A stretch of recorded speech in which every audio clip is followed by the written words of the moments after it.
Well, into every Subway series, a little rain must fall. Seems like it happens every year, doesn't it? Today is the rainy day of the three, as the Mets and Yankees play for the final time in 2011. Yeah, keep those kids covered, keep them out of the rain. There'll be baseball today. May just take a while as we move through the July 4th weekend as the Mets and Yankees play for the final time.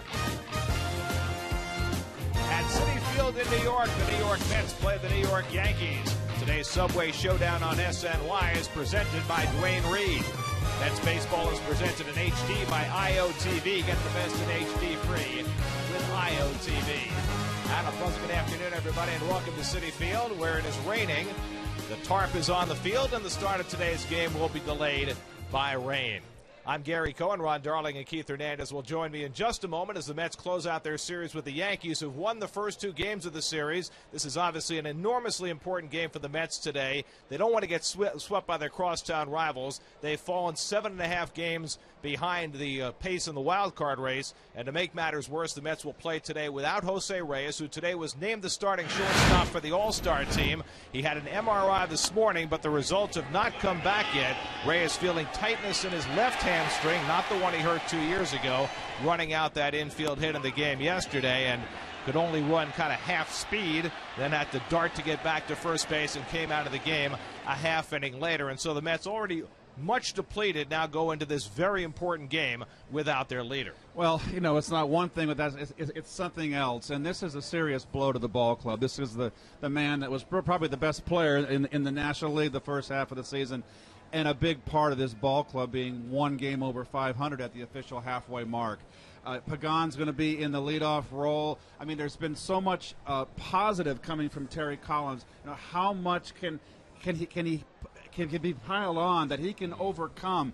The players are going to have to stay within themselves. They cannot try to do too much.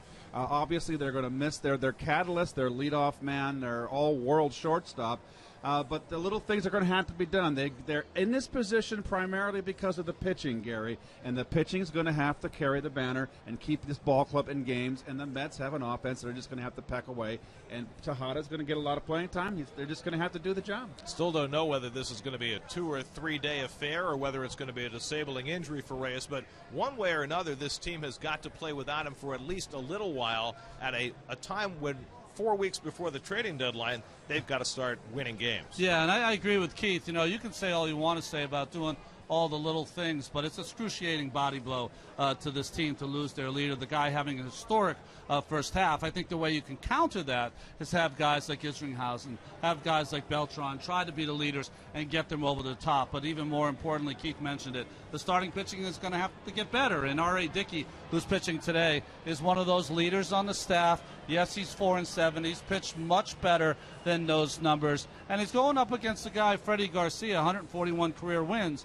who has been outstanding for the Yankees this year, just like Bartolo Colon was great yesterday. Those two matched up on May the 20th at Yankee Stadium. Dickey won a 2-1 game. He got the help of great defense in that game, particularly a tremendous play by Jose Reyes against A-Rod. He won't have Reyes behind him today. Mets and Yankees trying to get ready after the rain.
patiently waiting for the rain delay to end. The tarp is off the field, and the teams are getting ready to play today as the Mets and Yankees play the finale of their 3-game series. R.A. Dickey getting his warm-up tosses in the bullpen, getting ready for his second start against the Yankees this year. Ruben Tejada gets the start at shortstop today. Still no word on the results of Jose Reyes' MRI, which he had this morning, but he is out for today, and we don't know what comes after that as far as Reyes is concerned. Presumably we'll know something before the end of the day about the Mets All-Star shortstop. Reyes was named the starting shortstop for the National League All-Star team today. Carlos Beltran also named to the All-Star team, and so congratulations to both of them. But what transpires for the Mets going forward for here in the final week before the All-Star break will be largely dependent on the results of that MRI this morning. Well, we looked, we talked about it in the opening, and I think, a real body blow to this team who, Wright has gone down, Davis has gone down, Beltran's been called on to start so many, played the most games of the Mets, and, another time Terry's got to go, I guess, to the whip and try to get something out of this depleted team. And the Mets are, they're in a precarious spot right now as far as the future of this team for this season and what Sandy Alderson might decide to do in terms of starting to sell off some parts of this team, because here they are 7.5 behind the Braves for the wild card lead in the National League. The Braves have been on a roll. They've won 10 of their last 12. The Mets had been playing very well until these last 3 games. They've lost 3 in a row now to slip 7.5 back. And so, even though it's only the 3rd of July, time is kind of short for this team, and every day matters so much as far as how the Mets will balance their short-term future against their long-term future. Well, they've got some decisions to make. There's no question about that. And there's still lots of time for evaluation, which direction they want to go. Turner obviously is going to get a lot of play at second base now. You've got Ike Davis, David Wright, and now Reyes. We don't know how long Reyes will be out. We haven't had any word. You're worried about the team getting demoralized. This has been a very positive ball club.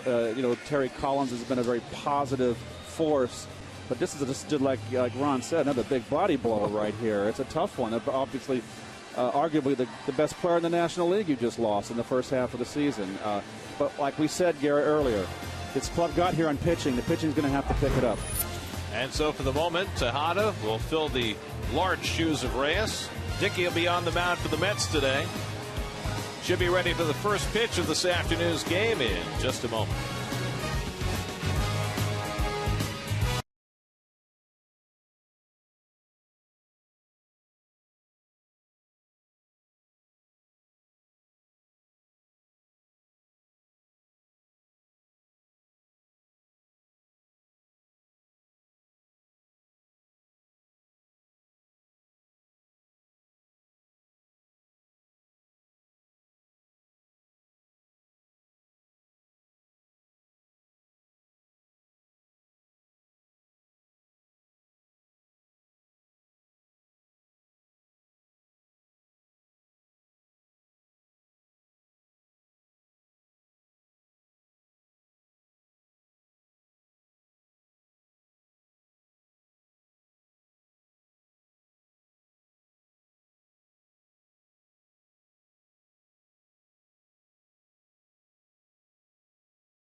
3-game ticket packs are on sale now at Mets.com. Save 10% on box office ticket prices and sit in the same seat for each game. Choose the pack that fits your schedule. Get to Mets.com for your tickets now.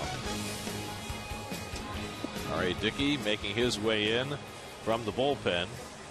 He walks in from the bullpen like his pitches. He walks in like Gary Cooper. They're, at high noon, but it's 2:30. His pitches don't sprint, and neither does he.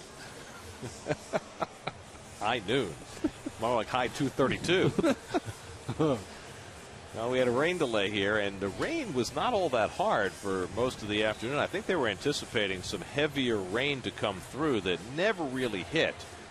So they're hoping that the weather will stay clear. And there is the Chief, Freddie Garcia, getting ready for his start. What a pleasant surprise he has been for the Yankees this year. Well, both he and Colon have been outstanding. Colon yesterday, he looked like the year 2000 Colon. And Garcia, 141 big league wins. He's been doing just as well. Well, the Mets getting their handshakes down. What's this all about? Joe Girardi out talking with the umpires before the home plate meeting. I'll tell you exactly what it's about. He's like, what is going on? It hasn't rained. It's 2:30. What is going on here that we haven't played baseball? That's what he's asking. Well, the game is in the hands of the umpires because it is the final meeting between the two teams. So it's not like the Mets have been able to hold the start of this game on their own. The umpires are involved in that because it is the final meeting between the two teams, and I'm sure that's part of what Girardi's beef is right there. I'd be hot too. Why they hadn't started earlier. Well, there are the standings in the American League East. The Yankees have been on an incredible roll, 7 in a row, 17 of their last 21. And while the Red Sox have played well, they've had trouble keeping pace, and they are down 2.5 games in the standings. But the Red Sox with a healthy lead in the wild card race, 2.5 games over Tampa Bay. So now the home plate meeting underway without Joe Girardi, who met with the umpires before the home plate meeting. That was odd. And then headed down the tunnel to the Yankee clubhouse. And if anything, the Mets are the ones that've got. Here comes Tony Pena out of the dugout now with the lineup card for the Yankees. But the Mets have got no off day, no travel off day here to the West Coast. Meanwhile, Terry Collins is having his own private meeting with Jerry Lane over in front of the Mets dugout. Oh, hey, what is going on here? What is this, a wardrobe malfunction? He's saying, look, I've been pumping iron. No, they have that little zipper there so you can take that temporary little rain thing off. Ugh. Well, clearly both managers have questions about the way that this rain delay has been managed. I can't believe that there's any other piece of conversation here. Well, it looked like, though, that Girardi was hotter than Terry, although he's just trying to get an explanation. It's should get one. Although I don't know what it would be. Mets are heading to the West Coast after the game today.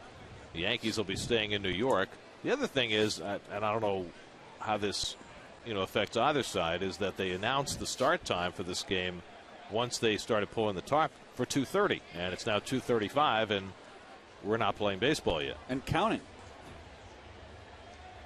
I mean, you still have some Yankee players still doing their sprints. Well, both teams made moves before the game today. The Mets activating Willie Harris off the bereavement list and sending Fernando Martinez back to Buffalo. And the Yankees made a decision about their now crowded rotation. They've got Phil Hughes coming back from the minor leagues and off the disabled list, and he's going to take Ivan Nova's spot in their rotation. Oh, that's a tough go for Nova, right? Throws a gem and sent to AAA. 8-4 and gets sent down. He's the guy with options. Here's the Yankees starting lineup for this afternoon, brought to you by Ford. The only change, the hottest guy in the lineup in this series, Eduardo Nunez, will sit out, coincidentally enough, with a tight hamstring after going 7 for 8. I guess too much running the bases the first 2 games. So not used to it. Ramiro Pena will play shortstop for the Yankees. And the rest of the lineup the same as it has been. Against R.A. Dickey, who pitched a terrific game against the Yankees with some great defensive help first time around. Well, he's been great since his little slow start at the beginning of the season. Since May 20th, his ERA is 2.45. And as a Met, he's unbeaten in these interleague games, 5-0 with a paltry 1.71 ERA. And the City Metropolitan defense, well, we're going to highlight Tejada there. He's going to be taking over as shortstop. Well, we don't know this news, the full details on Reyes' injury to his hamstring, the other hamstring. But Tejada will be at shortstop. As part of Dwayne Reed's honorary captain program, fans enter to win the chance to be the honorary captain during this weekend's Subway Series. Before today's game, lucky winner Joe David joins Mookie Wilson at home plate for the lineup card exchange.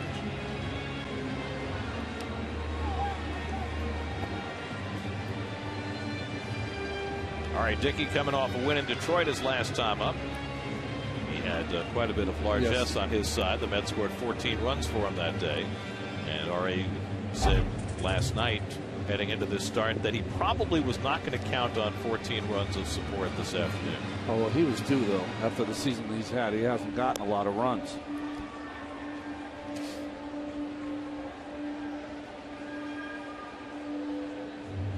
He's going to have to contend with Gardner in that leadoff spot. Gardner's got some speed, although Murph made a fine play on a bunt in yesterday's ball game. You know, the first two guys in the Yankee order, that man right there, Gardner and Curtis Granderson, 34 stolen bases between them there, and that's a nice little 1-2 punch at the top of your order when you got guys like Teixeira, A-Rod, and Cano hitting behind him.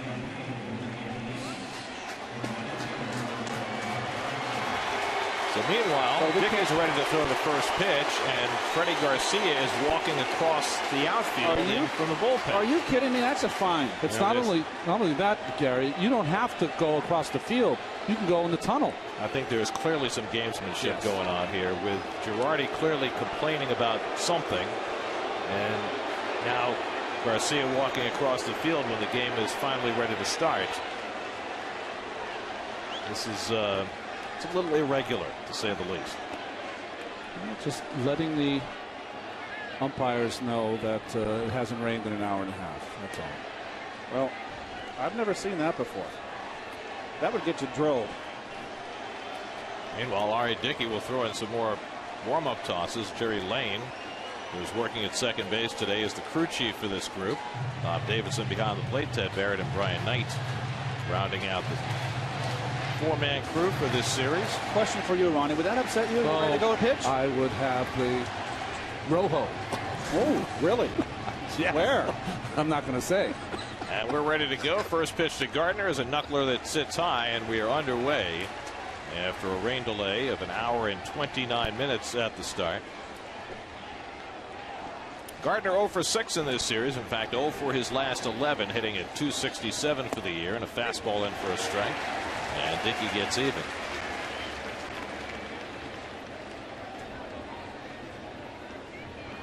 So Dickey, after sitting out an hour and a half rain delay, getting himself revved up. And he throws a knuckleball for a strike, and it's 1-2 to Gardner. Curtis Granderson and Mark Teixeira to follow for the Yankees, who've won the first two games of this series and have beaten the Mets 4 out of 5 this year.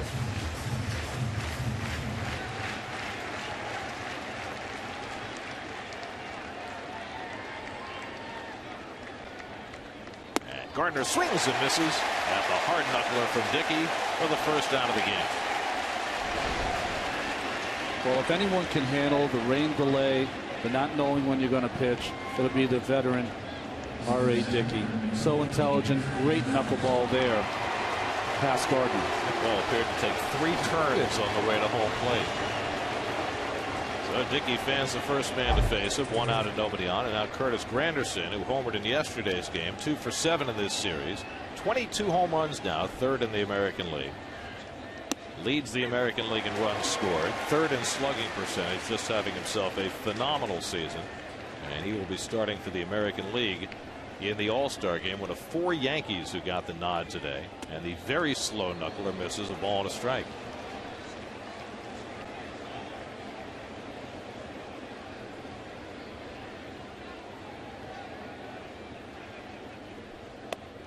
Granderson takes a strike, and it's 1-2.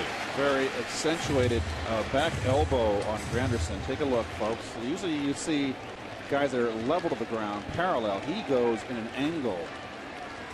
It'll make you a low ball hitter. That's for sure. Aren't most left-hand hitters low ball hitters? That'll make you more of a low ball hitter. You might be able to, like Mookie, pick it off the ground. When he was red hot, Mookie would do that. Pick the ball an inch off the ground. We saw Granderson hook one out of here yesterday on a low pitch, but he goes down swinging here, and Dickey has back-to-back strikeouts to start the afternoon. Boy, Dickey means business coming out of the chute. Just beautiful. No rotations, which you want when you see that knuckleball. Rotation at quarter or so. Perfect. Well, the Mets need a big performance today. So 2 out and nobody on. Here's Mark Teixeira, and he takes a strike, and Dickey is right on with his knuckleball early in this game. Teixeira leading the second in the American League now with 25 home runs. Jose Bautista hit his 26th yesterday, and Dickey gets ahead of him 0-2.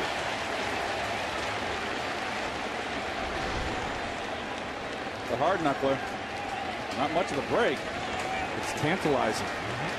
And the slow one, this is inside, 61 miles an hour. So dialing back that knuckleball from 80 down to 61 as you look at the American League home run leaders. Bautista, the reigning champ. And the foul tip, and it just stays alive. Well, what Dickey's got to be careful about, Ronnie, with that slow 60+ mile an hour slow knuckleball is not to slow down his motion. That's right. And then have a quick motion when he throws the hard one. That's going to be Western Union. Little bloop. And there is Turner to pick it off, and Dickey has a very successful opening inning. A couple of strikeouts along the way in a 1-2-3 inning. The Mets come to bat against Garcia with no score.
With Jose Reyes out of the lineup, Carlos Beltran named to the All-Star team today, 6th time in his career. Congratulations to Carlos. One of 2 Met All-Stars along with Reyes, who was named the starting shortstop. And there is 34-year-old Freddie Garcia ready to face the Mets. Great numbers so far. His fastball's between 88 and 90. He's got a good looping breaking ball, but his best pitch is his split finger change. Pagan 0 for 7 in this series after a very hot series in Detroit, hitting a .254 for the year. Corners pinch in against Angel, who is certainly no stranger to the leadoff spot. And he swings and misses at the curveball, and it's 0-2. I don't know if you've noticed it, Keith, Gary, but steady diet from every pitcher on this Yankee team of breaking balls to this Mets team after that explosion in Texas and Detroit. And scored 52 runs in a 4-game stretch, but now they scored just 5 runs in the last 3 games. And Pagan pulls one just foul. Well, Bartolo Colon was as good as you could be yesterday. I think the Mets are still looking at his two-seam fastball. How many call third strikes did he get with that pitch yesterday? The left-handers just could not adjust to that ball at their hip. And I think part of it was probably didn't have as much break or more break than you've seen from anyone else. Dylan G had just one bad inning yesterday, but that was enough to beat him. Too high to Pagan, and it's 1-2. Dylan's at bat might have hurt him more than his pitching. Well, it's amazing. The Met pitchers have just not been able to produce at the plate all year. Second time in the last 2 weeks that we've seen a pitcher ground into a double play in a spot like that. Dickey did the same thing, and now G. And that was the best scoring chance the Mets had. Well, he threw as good as I've seen him throw. I mean, he was throwing hard. Colon, of course. And probably would have gone deeper if it were not his first start back from the disabled list, coming back from a hamstring injury. Garcia's 1-2. And Pagan hits it out to center field. Granderson playing shallow. The ball slicing on him, but he runs it down for the first down. The ball just kept on carrying and working away from Granderson, but he stayed with it. And we'll take a look at the Coors Light Yankee defense. Well, I never give much credence to fielding percentage or errors, but Teixeira is the real deal. He's won multiple Gold Gloves at first base. He is quite an accomplished first baseman. Here's Justin Turner, who has bounced back from a rough stretch with a 6-game hitting streak. 4 for 9 in this series at .276. He's still icing down that thumb every day after the game, but I think it's feeling a little better right now. The hard part is that as he's hurt that thumb, teams are pitching him in even more. Well, I used to use the thumb pad in BP and to absorb some of the shock, and if it's not healing, you got to stay with it. Maybe it's uncomfortable for him, but if that bone bruise is not healing, you've got to stay with that cushion there that will absorb the shock. And he was wearing that for quite some time, but seems to have gone away from it. 2 balls and a strike to Turner, but the other thing Justin has done is he's taken a lot less batting practice over the last few weeks since that thumb's been barking. A lot of times when you have injuries to your hands and your wrists, makes you focus more. You look at the grip on Garcia. Another one out to center field. Granderson again has to go back for it. They're playing so shallow throughout this series, but Mets have not been able to burn him. This is a perfect field for Garcia, by the way. Veteran guy, he knows that when he gets up in that count or behind, he's going to go to the big part of the park and let Granderson try to run him down. Well, this is a rematch, Dickey and Garcia back on May 20th at Yankee Stadium, where Garcia took the loss 2-1 to RA. Here's Beltran, who has great career numbers against Garcia. 32 at bats. He's hitting .438 against him with 3 home runs. See, Carlos is wearing that. Yes, and that's a little. I had one that they didn't have those when I played. They came in the latter part of my career. I had one that was made for me originally by the Bob Bowman, who was the old trainer for the Cardinals when I came up, which was really a foam pad that he cut in a circle and put like a donut in the middle. I put my thumb through, and I had dislodged my nerve in my thumb, and that made all the difference in the world. Beltran just got enough of it to stay alive. Well, it looks like the hitters haven't woken up yet here after all this rain delay. There's a nice grip there, Ron. Yeah, the split finger, his best pitch. See how it tumbles? You juxtapose that to Dickey's, that just has the tiny little revolution.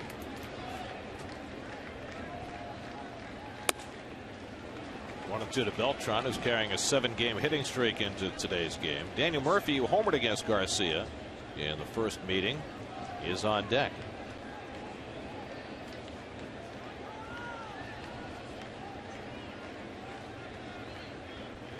Now the 1-2, and Beltran hooks it down the right field line. He's got himself an extra base hit.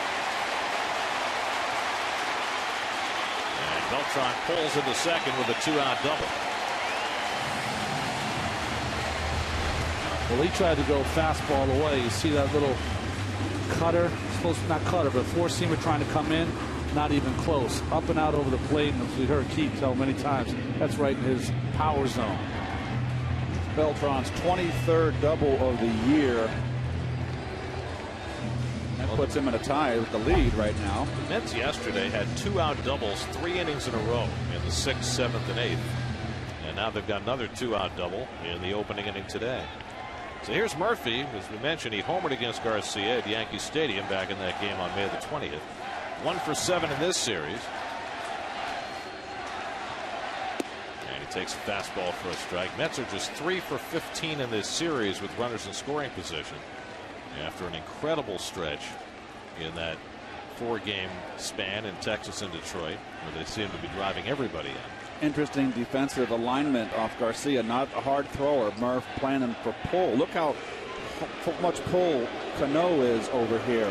Look up the middle. A-Rod, obviously, that's where he wants to play. Take that hole away. And look at the outfield also. Granderson playing Murph for pull. And you know what's interesting about that? The evolution of hitter. When Murphy first came up, you'd have to just the opposite alignment. I think it's a lot to do with the fact that Garcia is a soft tosser. Throw some toss salad. Dressing with that. Murph takes one the other way past A-Rod for a base hit. Beltran around third and racing home. Gardner's throw to the plate. Not in time. Murphy down to second. RBI single for Murphy gives the Mets a 1-0 lead.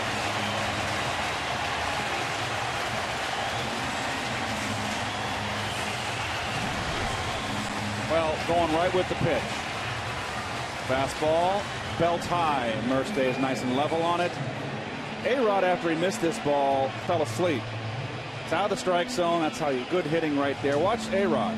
Look how far to the left that Gardner's got to go. No chance to throw Beltran out, and A-Rod was not in a position to cut off the ball. So the Mets have a lead for the first time in this series, and now Jason Bay, who is 2 for 7. Now, we showed the defense, and we showed Murphy being played to pull, and then Garcia working him away. How do those two things go together? Well, that pitch is taken away out of your repertoire. When you are playing to pull that much, you have to jam Murphy. If you're going to go away, Gary, it's just a show. Something that he cannot swing at and put in play. But never go outside with a strike away. So do you think he was trying to come off the plate at a ball that Murphy wouldn't offer? No, because you make that pitch. The easiest pitch for a right-hander to throw out of the strike zone to a left-hander is 6 inches, 8 inches off the plate away. I could do it right now. Easy. Look at the pitch again. See, no, Martin's sitting right in that corner. They were going to try to surprise him now. You know, maybe down it might be a better pitch, but 0-2 to Bay, and Martin knocks that one down. A ball and 2 strikes. And give Murph some credit. There was some good hitting right there. That's a ball that was around 4 inches outside, 3 inches outside off the plate. Went right with it. It's like throwing a changeup when a guy's on first and the first baseman's holding him on. You can throw it for a ball, you can bounce it, but you can't throw it for a strike because what he's going to do, he's automatically going to pull it right against your defense. Bay drives one down the left field line, but foul. Jason hitting .333 with 11 RBIs over his last 15 games. But he's never had a hit against Freddie Garcia. 0 for 10. Lucas Duda on deck.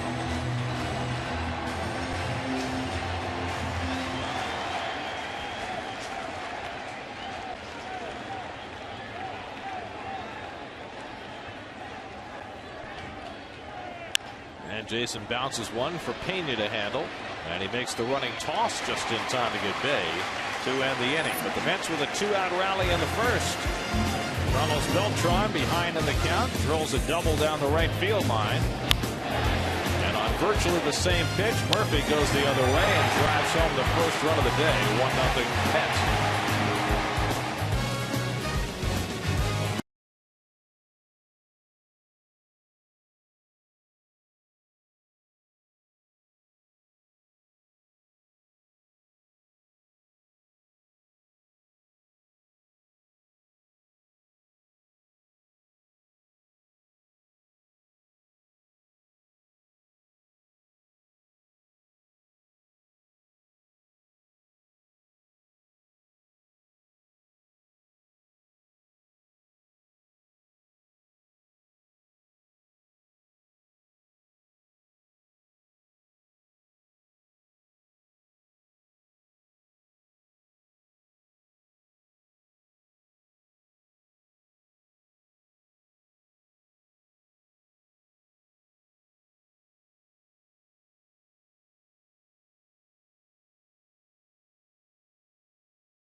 info, exclusive interviews, special guests, and heated debate on Daily News Live, Wheelhouse and Loudmouths, all part of the New York Sports Local, weekdays starting at 5 only on SNY.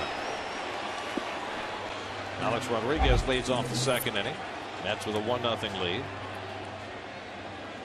A-Rod 4 for 9 in this series. And has his average up over 300 because over the last 11 games he's hitting .452. And Dickey starts him off with a knuckler that ties him in knots. 1-0. Hasn't hit a home run over that period, A-Rod. Should have had one the first game of the series. It went in the deep part of the ballpark. About a foot from being a home run, right between that Verizon and City sign out there, left central. About 15 feet up on the wall.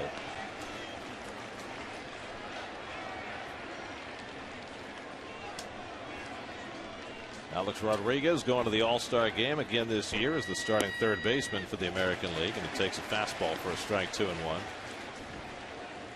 14th All-Star selection for A-Rod. In fact, 3/4 of the American League infield will be Yankees. Cano, Jeter, and A-Rod.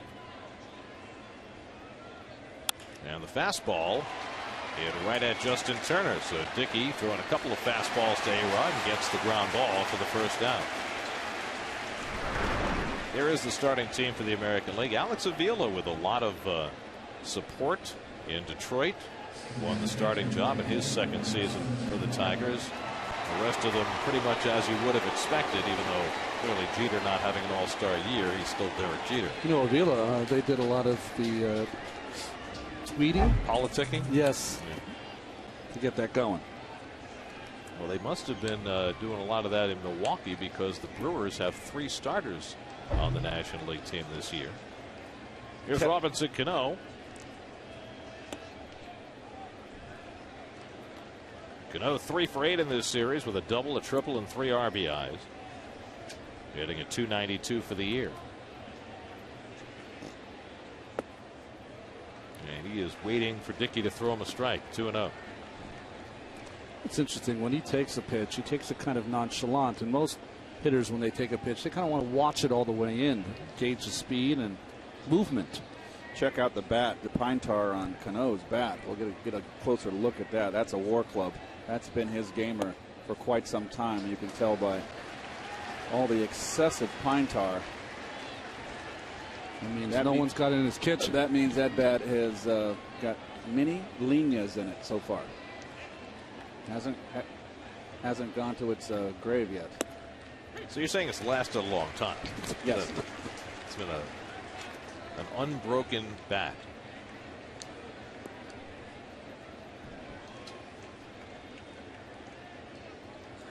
Dickey behind in the count, 3-1. And Cano slashes one foul. No. There you go. It's incredible that just a .278 hitter in the minor league just goes to show. But a swing like that, this guy has one of the best swings in the game. He has really got a fluid swing. Hits lefties. I can watch him hit day in, day out. Actually hits lefties better than he hits righties.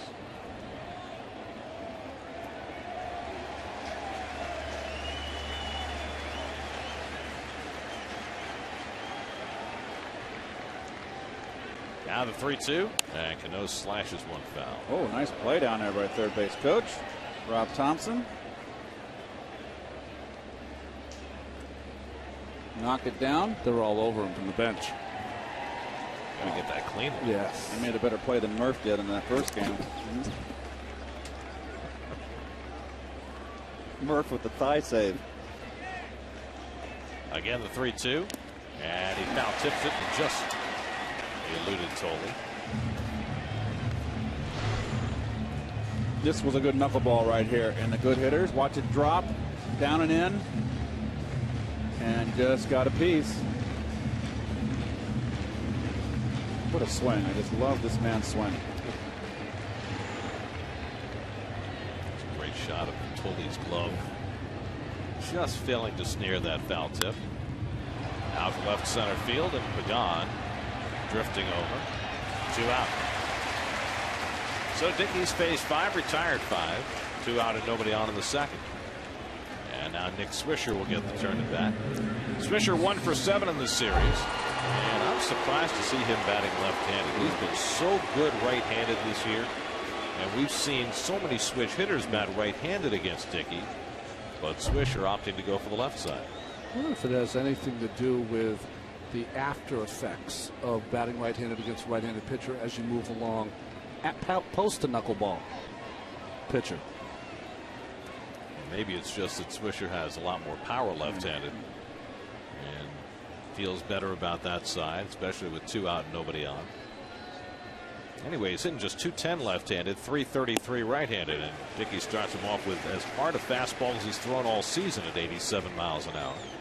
Swisher's unusual. Before the pitch comes in, it looks like he's checking out his photo on Diamond Vision or something. I don't know.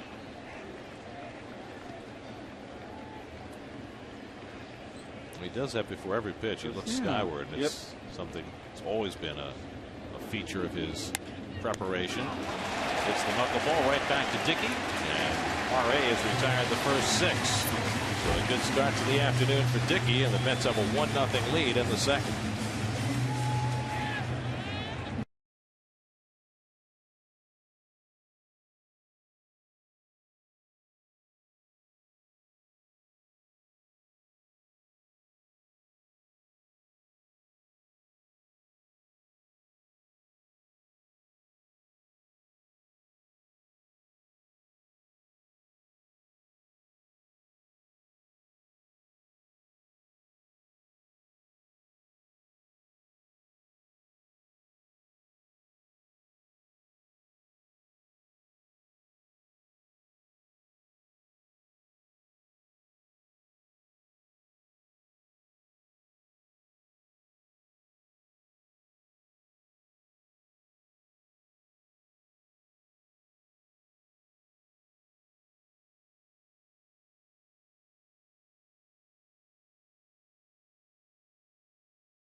Crowd stuck around through the hour-and-a-half rain delay. We've had record crowds the last 2 days at Citi Field, and another big one today as Lucas Duda leads off and takes the curveball for ball 1 from Freddie Garcia. Duda swung the bat very well yesterday. Had a double and a single, also had a hard line drive for an out. Looking for his first home run though this year, 71 at bats in the big leagues. Pops this one up into shallow center. Anderson's had a lot of work early on in this game. 1 out. As a youngster, a little young Met fan. It's intent, isn't it? Yeah, right?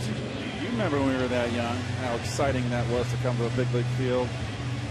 Those ball players looked bigger than life, didn't they? Take it all in, and vast expanse of greenery looks that much bigger when you're that little. Be at home and tell your friends I was at the ball game today. You see that big field, you're used to a little league field, and it's a big park. You just feel like, oh my gosh, like you're in Wonderland.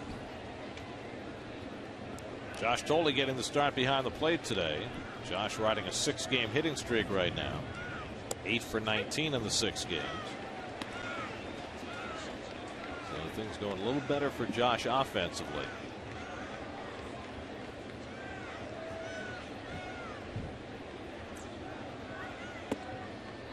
Two balls and a strike with Ruben Tejada waiting on deck. You know, Keith, you're talking about the green grass. That Jacob Reese, the crusading photojournalist, used to say that the immigrants, when they come through the portals and see all that grass, it had been the first time since their homeland that they had seen that much grass, because living in some of the cement squalors that they sometimes had to live in. Look at that. The asphalt jungle. Yeah. No asphalt here.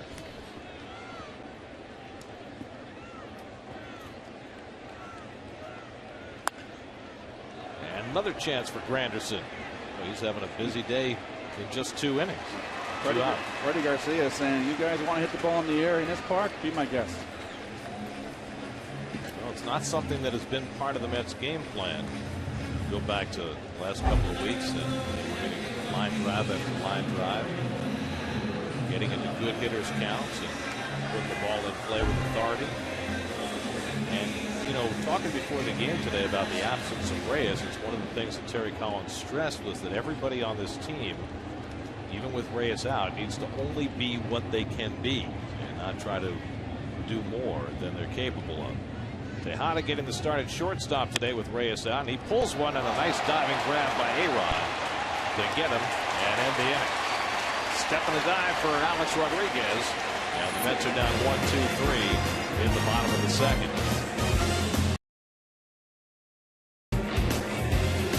1-0 Mets.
Russell Martin will lead off against R.A. Dickey, who has set down the first 6. Martin catching all 3 games of this series, and he takes a strike. Martin 0 for 7 in the first 2 games, 5 for his last 34. So after getting off to a great start this year, his offensive numbers have come down a tad. Ball and a strike to Martin, with Ramiro Pena and Freddie Garcia to follow for the Yankees here in the 3rd.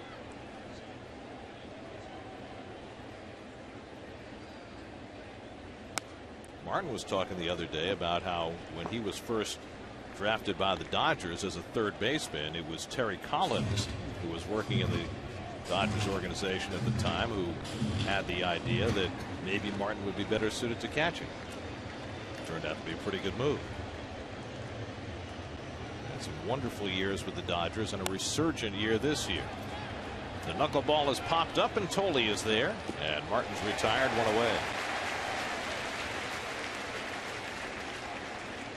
So 1 out and nobody on. The third inning is brought to you by freescore.com. 3 credit scores, 1 place. I mean, without free score, we wouldn't have the third inning? Well, you wouldn't want to test that, would you? It could be like you go from the second to the fourth, like a hotel elevator that doesn't have a 13. Like ball 3 to ball 4. Don't even go there. We saw that yesterday in that Seattle-San Diego game. So in the last 2 weeks, we've seen a ball 4 in Texas that was not a walk, and a ball 3 yesterday that was a walk. There's ball 1 to Ramiro Pena, who's playing shortstop today. Eduardo Nunez went 7 for 8 in the first 2 games of this series, but came up with a little bit of a tight hamstring. And so Joe Girardi is sitting him today, and he may never get back in the lineup again because Derek Jeter is scheduled to be coming back from the disabled list for the Yankees tomorrow.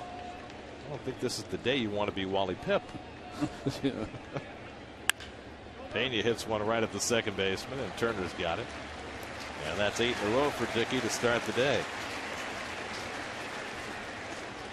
Well, Nunez, the only time he was retired in the first 2 games was on a brilliant diving catch by Justin Turner. It's like, why take me out of the lineup, Skip? I'm hot. Well, he took himself out. Here's Garcia, not a bad hitter. 0 for 3 this year. You see the lifetime numbers, 182. And the fastball hit down to first. Duda's got it. And Dickey has gone perfectly through the first 3 innings. Dickey will lead off for the Mets in the bottom of the third with the Mets up 1-0.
Arnie Dickey leads off the last of the third, trying to get some low for the Mets pitchers at the plate because, gosh, it's been a very rough go for this group.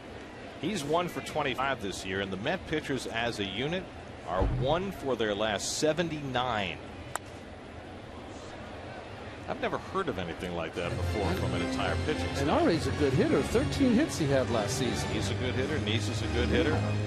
Capuano's a good hitter. I think G does a nice job up there. But as a group, it hasn't been happening. And as he taps one toward the middle, and look at that. He's got himself a base hit. Just kind of reached out and grabbed one. And so Dickey gets the Met pitchers off the schneid. Nicely done. Let's go with one hand. Change up. I should say the splitter in a good spot. Good spot. Good hitting. Well, you wouldn't teach this swing, but it's effective. Not much of a stride. Fanny flying out, but right on the barrel of the bat. Well, that makes Daniel Murphy happy. So Dickey is aboard with nobody out. Now Angel Pagan, who fly deep to center his first time up. And he takes a strike. Let's check in with Kevin, who is live from the Acela Club. Kevin? Obviously watching Pagan on the leadoff spot today. Gary, no Jose Reyes. And we're still waiting for an official word on the Mets about the status of that MRI that Reyes got about 10 o'clock this morning. Came in the clubhouse for a brief time, looked okay, but no words. We're still waiting on that. Now, look, obviously it's a game changer if he's out for a while. You know, the hope is it's just a day or two. Talked to a couple Mets on the feelings of what the most difficult thing to replace would be. K-Rod said his energy. There's no question about it. And I'm talking before the game. In the dugout before the game, it rubs off on anybody. It's clear to see the guys talk about it. Josh Tolley said, for me, that leadoff spot, when he gets on base, the entire team, the entire bench feels like we're going to score. There's a confidence of him being on. Gary? As Pagan lifts one out to left field, and Gardner's got it for the first out as Dickey goes back to first. Well, there's no replacing Jose Reyes in the lineup, just as there was no replacing Ike Davis and David Wright. You know, the problem is as you get more depleted, you know, you're going to have less talent out there on the field. But the one thing that Terry Collins has tried to drill into this team all year is that no matter who is wearing the uniform on a given day, you're all big league players and you can all contribute in your own way. There's been trying to instill a little culture of accountability here, and that's what I like in Terry Collins. You know, you look at it this way, it's your opportunity to get out there and get some more playing time. Justin Turner was one classic example right there. Did not make the ball club because he had the options, and has come right in and had a chance to show what he can do, and look what he's doing. He's playing every day. Turner flying to center his first time up. And a nice stop by Martin on the pitch in the dirt. You know, guys, I might be cynical, but only Reyes could do what he did, and not only having an historical first half, but even more importantly, I think he brought an energy and really carried this offense kind of on his back and said, hey, come on, I'm going there. Take this ride with me. And there's no one else there that can certainly do that. Well, the only other guy in the lineup right now is Carlos Beltran, and he certainly has been doing his share as Turner pounds one foul. But, you know, it's hard to do it all yourself, and you know, to do it with the dynamism that Reyes brings to the table. Well, I think Beltran 5 years ago, maybe when he still was stealing 30, 40 bases a year, could still do that, but certainly a different player today. Isn't he also a symbol, guys, for a team that doesn't hit home runs at all of how they score? I mean, you know, with the base knocks and the stolen bases and being aggressive. There's no question. And as Turner rolls one on the left side, A-Rod gets the out at second and no chance to turn two. I think he's scooting pretty nicely now with that foot feeling a whole lot better. Didn't exactly break up a potential double play, but he got down there. No ill effects, it looks, and Cano realizing that he doesn't have a shot on a ball hit too soft. A-Rod tried to get rid of it as fast as he can. Not the greatest of feeds, and Cano pulls the ejector button. Seen some wayward throws, haven't we, from A-Rod this series? Yep, he had the first game. He had 3 really poor throws, and then one, the toughest play of all. He threw it clear across the diamond. Yeah, that jump throw. Yes. So here's Beltran, who doubled and scored in the first inning, the only run of this game so far. Turner at first with 2 out. See if he tries to go. Garcia has been susceptible to the stolen base. And Beltran, first pitch swinging, pops it up. And Pena puts it away to end the inning. So Dickey with a leadoff hit. Mets are turned aside. Dickey goes back to the mound where he has excelled so far today, up 1-0.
Available in HD, presented by IOTV, and you can listen to every Mets game on Sports Radio 66 WFAN. Mets head west after the game today. 4 in Los Angeles starting tomorrow night with Chris Capuano on the mound.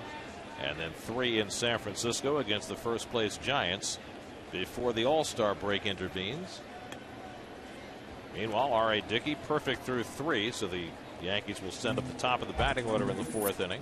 Brett Gardner struck out to open the game. In fact, Dickey struck out his first 2 batters today, and he gets a first pitch strike with the knuckler to Gardner. It'll be Gardner, Granderson, and Teixeira for the Yankees in the 4th.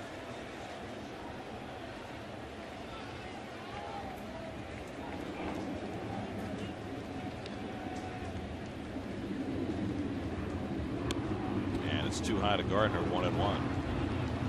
Gardner has such a speed element that he adds to this Yankee lineup, helping them to be 3rd in the American League in stolen bases, which you didn't necessarily expect. Well, it doesn't make their lineup one-dimensional with all the power hitters leading, of course, baseball and home runs. They're a power hitting club. They got speed at the top. They got table setters. Of course, Granderson can hit home runs and run. It's a nice combination. But to give you an idea of what Gardner's accomplished, he began his big league career a few days over 3 years ago. In his first 3 years as a Yankee, he has 103 stolen bases. That's the most for any Yankee in his first 3 years since Ben Chapman, who started his career in 1930. Wow, really? So, I mean, it's a franchise that just hasn't been known for the stolen base. And the fastball foul back, 3-2. I mean, they had pretty good base stealer Ricky Henderson for a while, but obviously he didn't start out his career there. That's going back to the Babe Ruth and Garrett days right there. Yep. There. One of my favorites. Yeah. Bob Musial. Was very underrated, wasn't he? When you think about some of the great players. Now the 3-2, and the fastball got him looking. And Dickey making judicious use of that fastball early in this game. He has his 3rd strikeout. Well, we saw him in his last start. Victor Martinez was up in a key strikeout, 3-2 fastball in, and he does the same thing here, although it caught much more of the plate, still surprising Gardner. Inside. Enough. So 1 out and nobody on. Now Curtis Granderson, who struck out his first time up. By the way, you mentioned Victor Martinez. And there is Jose Reyes in the Mets dugout, back from his MRI this morning, which we've still not heard the results on. 0-1 to Granderson. Talking things over with Ray Ramirez, the Mets head trainer. Anyway, Victor Martinez got hit on the shoulder by a foul tip last night. You see who went in to replace him behind the plate? Don Kelly. Well, who has now played every position in his major league career. Pitched against the Mets, and he caught yesterday. It's amazing. 1-1 to the former Tiger, Granderson. And Dickey comes low and in, 2-1. Kelly played 3rd base, also started the game against the Mets, so 3rd base, pitching, catching, whatever. Plays the outfield. Leland called him the best 25th man in baseball. I don't know if that's good news or bad news. Here's the 2-1. And it ties Granderson up, but now it's 3-1. Like being the best 3rd man in this booth. I don't know. Well, yeah. You wouldn't want to be the 4th man. There's not enough room.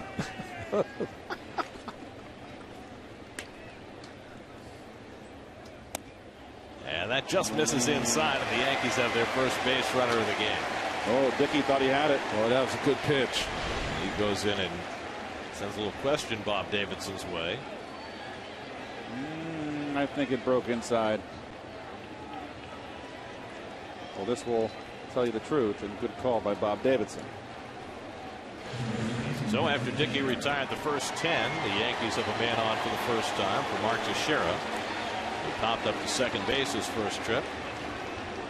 And Teixeira again on the other side of the plate, still very pronounced open stance.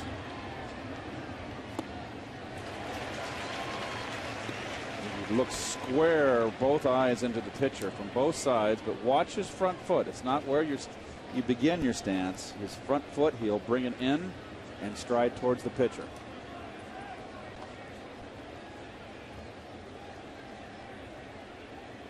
Granderson, a base stealing threat. He's got 14 this year, but he's been caught 7 times.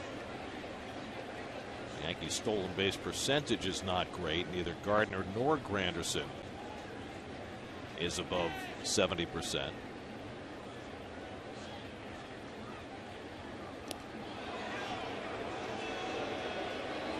I think he's got a nice little pop move over there, doesn't he? He does, but most of them, most of the runners will stay pretty close. They don't venture too far out there because of that move.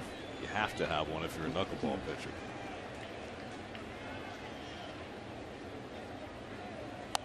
And Teixeira fouls back and Dickey's ahead 0-2. Remember how when he first came up with the Pirates, how quick to home plate Tim Wakefield was, and how, you know, guys who thought they could run on him found that they couldn't. You can take it back further too. Phil Niekro, who I faced so many times over my career with the Braves, Hall of Famer, was very quick home. Now Dickey ahead 0-2 on Teixeira. Well, the thing about Phil Niekro is that before the rule was changed, or not changed, but enforced, they used to not stop at the waist. Correct. He used to drive Lou Brock crazy. Lou had never moaned and groaned. He just give umpires the business about make him stop.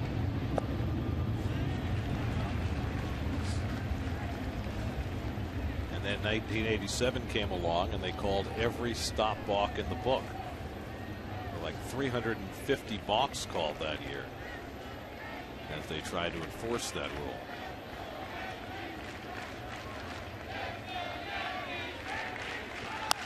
Teixeira pops one a mile high. Plenty of time for Pagan to come in under it. And that's the second out. Boy, Teixeira missed one right there. That was a knuckleball that just stayed out there on a platter right down the middle and down. Right, oh my goodness. Just, what a cut. And just missed it. See, too much spin there, Ronnie. Yep. When it turns like that, it doesn't move with the air currents the way you want it to. So now Alex Rodriguez, who grounded out to second base his first time up. Do we have any idea who the first knuckleballer was in the history of the game? Someone had to discover that pitch. There was a time back in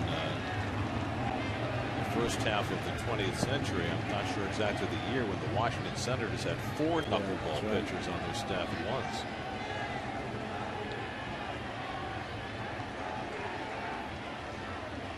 A-Rod fouls back the knuckler, 0-1. Big cut. And he knows he missed it. Hey, Cliff Lee proved he's human today. Lee had thrown 3 straight complete game shutouts, threw 2 more scoreless innings today to get his streak to 34. But now out of the game after giving up 6 runs and 10 hits and letting a 4-0 lead get away. Toronto's up 7-4 on the Phillies in the 9th. Swing and a miss, and it's 0-2 to A-Rod. That was a better one. The first one just stayed in the middle of the plate. Was his ranking all time. 4 behind Ken Griffey Jr. for 5th on the all-time home run list. This one sailed away.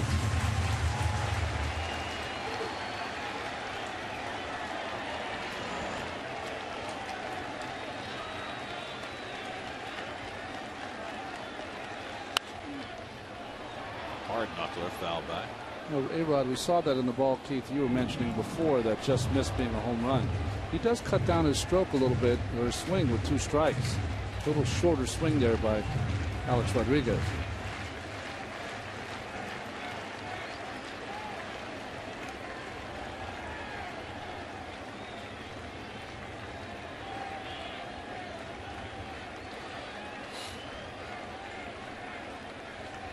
Again, the 0-2. Granderson runs. The throw by Tolle, not in time.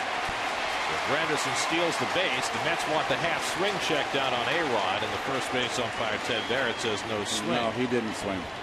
15 steals now for Granderson. Nope.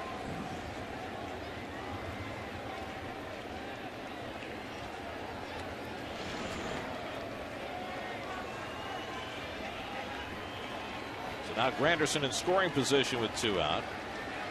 1-2 on A-Rod.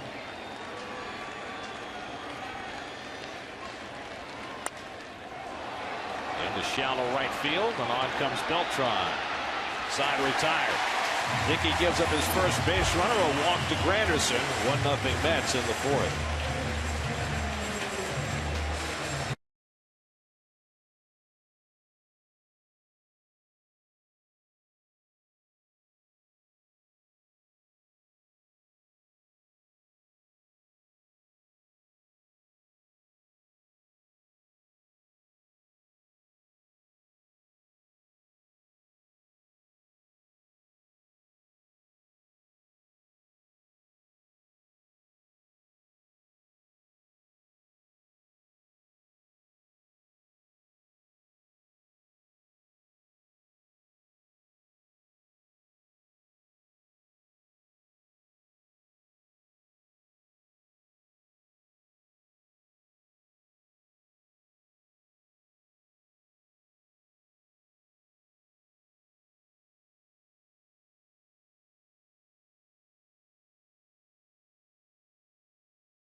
About the team as you are with a complete breakdown of today's Mets-Yankees series finale.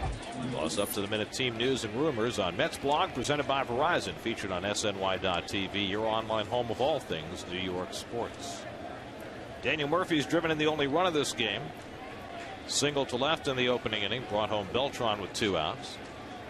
Facing Freddie Garcia for the second time, and he fouls it back, and it's 1-1. Murphy, Bay, and Duda for the Mets in the fourth.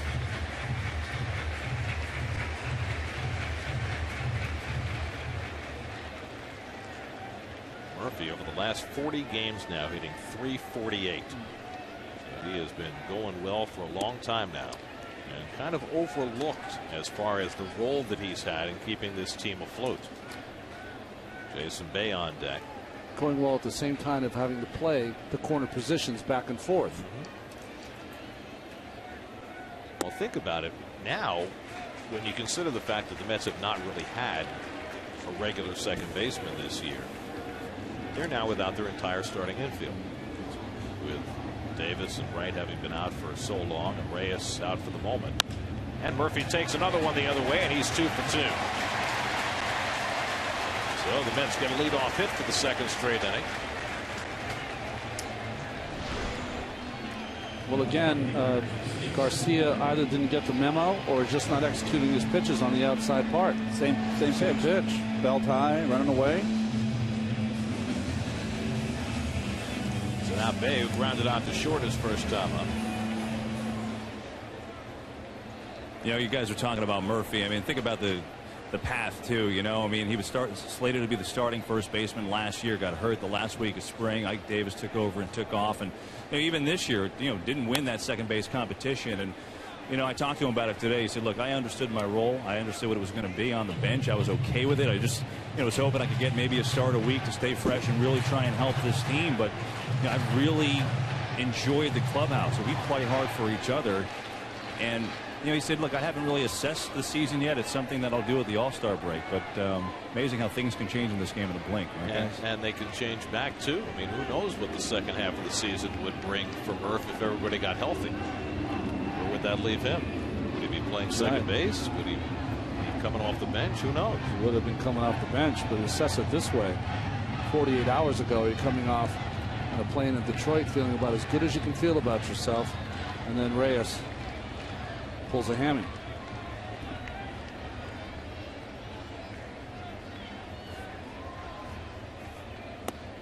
Certainly shouldn't say pulls a hammy. My mistake. Tweaked a part of his leg.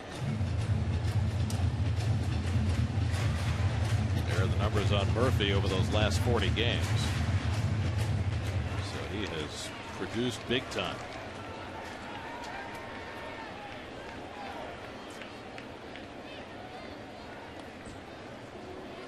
Well, we're certainly hoping to know by the end of today what Reyes' status is, and I think everybody in Mets land is holding their breath. Jose's smiling, which is always a good thing, but he smiles anyway.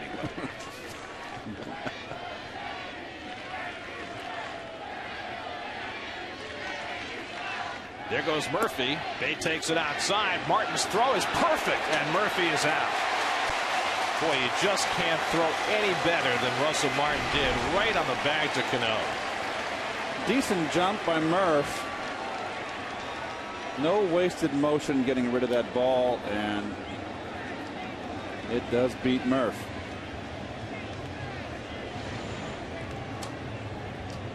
Only the fourth caught stealing in 16 tries with Garcia on the mound this year. So 1 out and nobody on. 2-1 to Bay, and he fouls it back. Keith, that almost deflected right into your lap. It almost went into the Yankee booth next to us.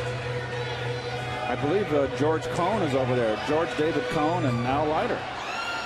Now you're going to explain for all the fans just who George Cohn Dave Cohn. They are to our immediate right, of course, the visiting TV booth. There they are. There's Al in the middle. David on the right. Well, I don't know which one of them actually had the ball in his possession, but they look very pleased with themselves. Look at camera number 2 up there in that booth.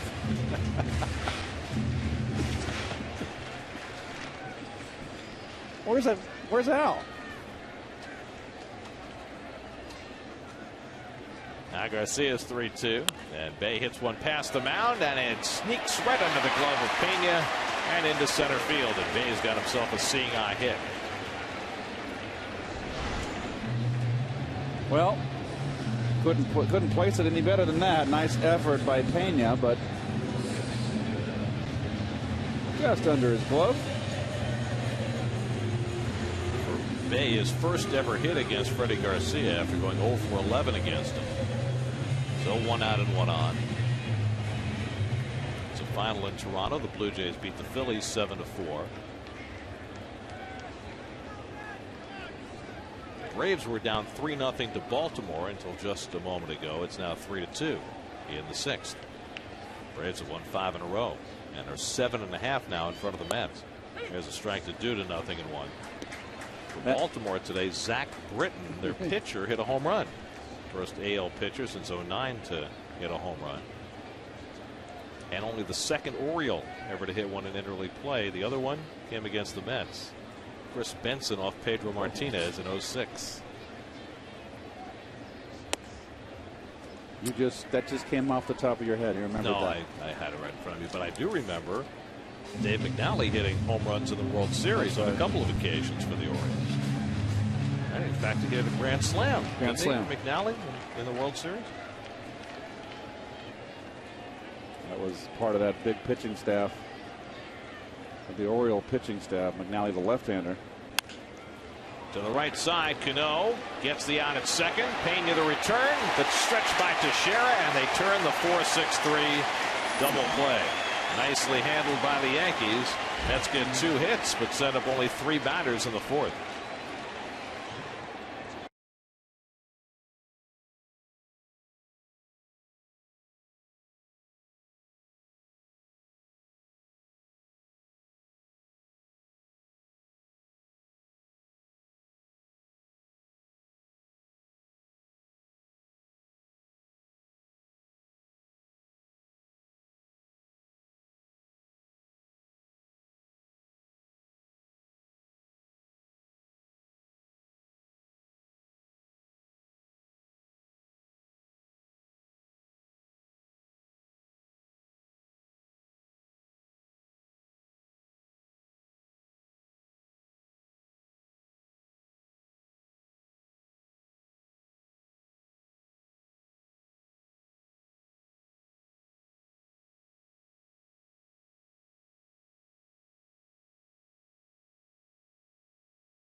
today, who's the only player to be selected for the All-Star game in every season that he played. So it'd have to be somebody who was pretty good right away and stayed good till the end. Good till the last drop. That's a tough one because it could be someone that had a shortened career. It could be one guy who played 1 year. That's right. Or it could be a guy who played 25 years. R.A. Dickey has not allowed a hit over the first 4 innings. Ballpark has been jammed for 3 straight days today. Yesterday, crowd in Citi Field history. And despite an hour-and-a-half rain delay today, another throng on hand as Robinson Cano leads off the 5th inning against Dickey. It'll be Cano, Swisher, and Martin against R.A., who's allowed just 1 base runner. A walk to Granderson with 1 out in the 4th. Cano flied to center his first time. And up there swinging at the knuckler, 0-1.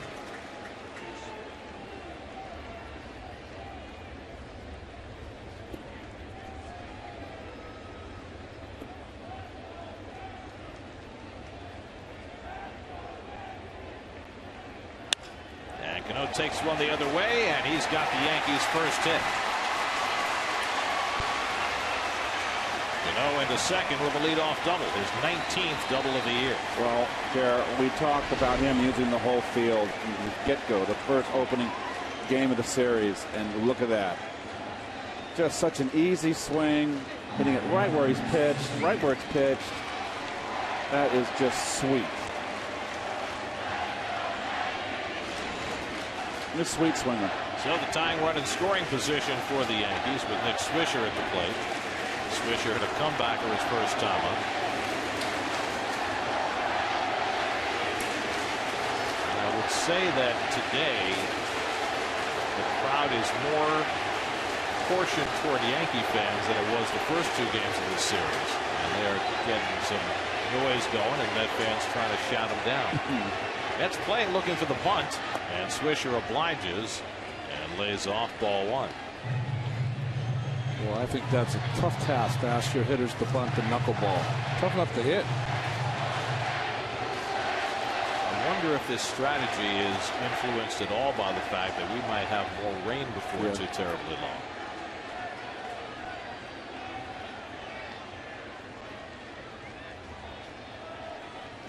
There are more showers in the forecast for later in the afternoon.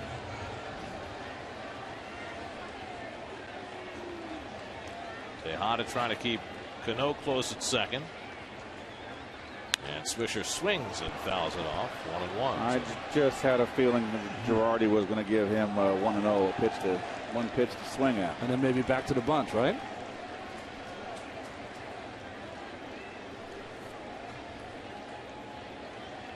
Not so sure. What it does, it creates a little bit of indecision on your corner infielders. If you can notice, Murph now still got to play in, but Duda's backed off.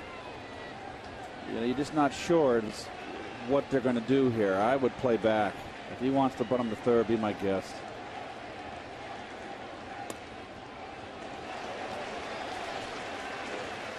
Two and one now to Swisher, with Russell Martin waiting on deck. Like to see Duda just move back with the pitch, and that's just his inexperience at first. It's okay to be there. I mean, if you're going to show that you're in, get in a little closer, then back off with the pitch. And now Dickey behind 3-1.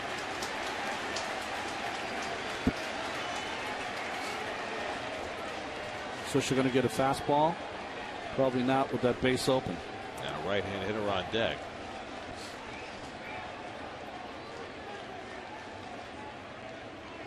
He gets one, and he hits it back up the middle for a base hit. Cano around third, heading for the plate. Pagan's throw is cut off, and the Yankees have tied the game. Nick Swisher drives in his 45th run of the year to tie the game at 1. And Durrani, you made an excellent point, and I just always feel a knuckleballers behind the count should never use their fastball. And here's a fastball. He's just trying to get a ground ball. He does, but Swisher hits it up the middle. Just had a feeling, guys, that he was going to go to it, and no need to in that situation. You got to live and die with a knuckleball, I feel, and the only time that you're going to use the fastball is the first pitch to get ahead and sneak it by him, or you're ahead in the count going for the strikeout. So now Russell Martin, who fouled out to the catcher his first time, he shows bunt.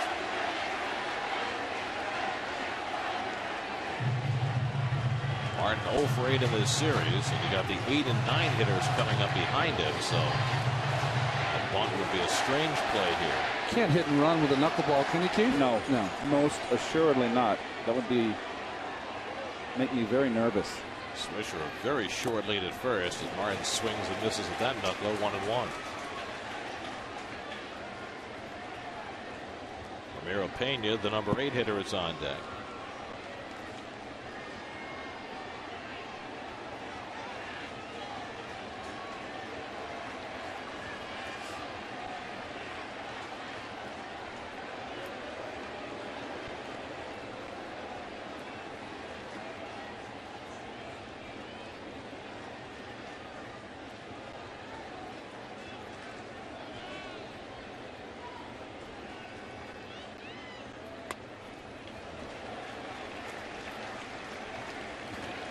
More and more of those knuckleballs staying up and out of the strike zone for Dickey.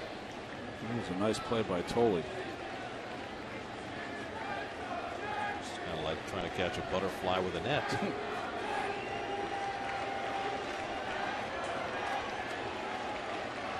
Swisher at first and nobody out, and Martin gets a fastball and hits it out to left center field, playable for Pagan. Back to tag now is Swisher, but he's not going anywhere as Pagan heaves it in. That's the first out of the inning. Well, that one was just missed by Martin. He had a big cut on that one. Fastball.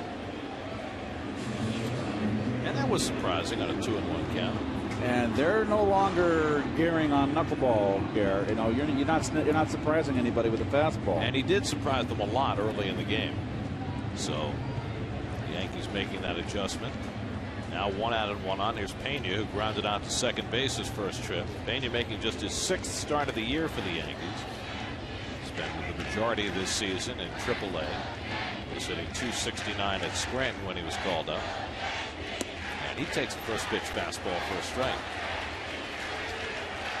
You got the pitcher Freddie Garcia standing on deck.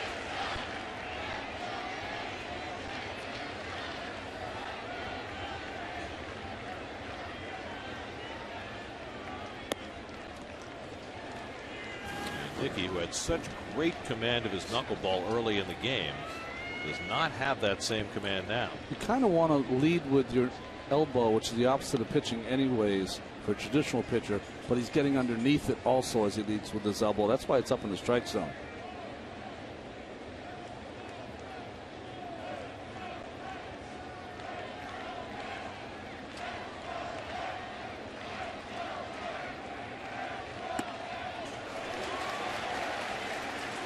One and two now to Pena.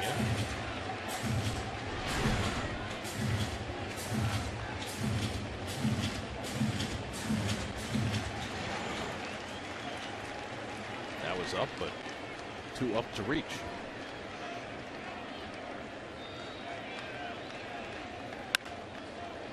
Turner to his right, and he flips it over Tejada's head, and everybody's safe. Well, it had a chance to be a double play, but the errant flip means the Mets get no outs. Little loose. He lost the grip on the exchange. There you go. 2 hands all the way, and just in the exchange, didn't have it, and he just tries to shovel it. And you see the expression on his face. He knows that's a great shot. So instead of a potential inning-ending double play, it's first and second and 1 out. It'll be an error on Turner. And now Garcia will come up. And after a chat with Rob Thompson, you certainly would expect him to be bunting. Oh, what's the conversation? Well, maybe talking about if the Mets run the wheel, having him swing the bat. Yeah, because they have run the wheel many times this season. Duda needs to come in a little more aggressive. So let's see how the Mets play it. They play it straight up. Dickey's going to have to go to first with it, so the sacrifice successful, and the Yankees pitchers, who very rarely come to bat, have done a fantastic job bunting in this series. That is their 4th sacrifice bunt in the 3 games, just for the pitchers.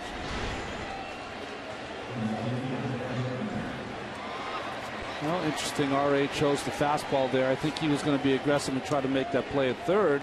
What he didn't know is that Garcia was going to lay it down perfectly.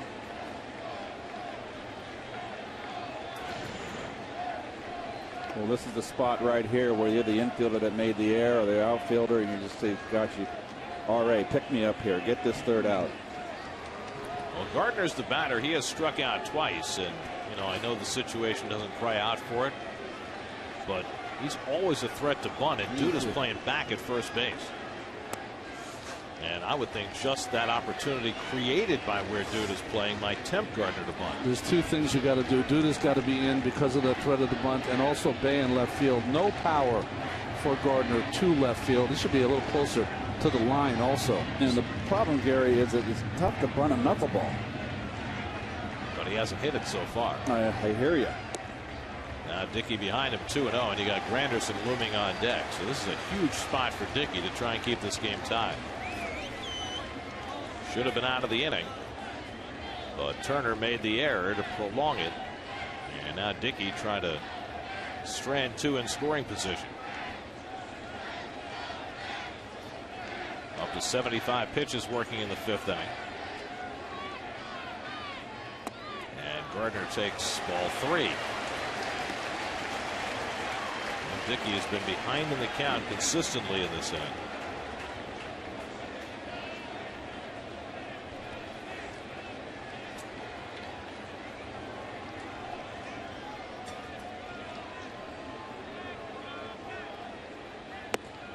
Throws the 3-0 fastball high for ball 4, and now the bases are loaded for Granderson. Second walk given up by R.A. Dan Warthen will take a trip to the mound before Dickey goes after Granderson with the bases full.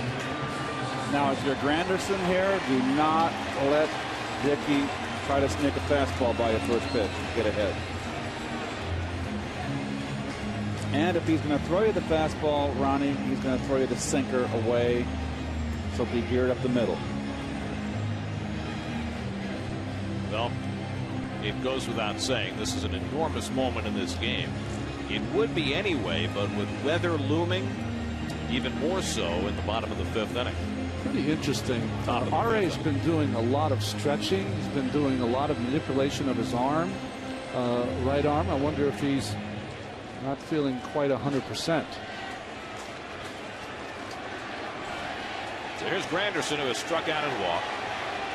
Homered in the game yesterday, 22 homers for the year. And Dickey misses with the first pitch knuckleball. Now you're 1-0, bases loaded. You want to look fastball here. Gear, sit on fastball. If you get a knuckleball, take it. It's 1-1. They're playing Granderson to pull. And Granderson fouls it off. 1-1.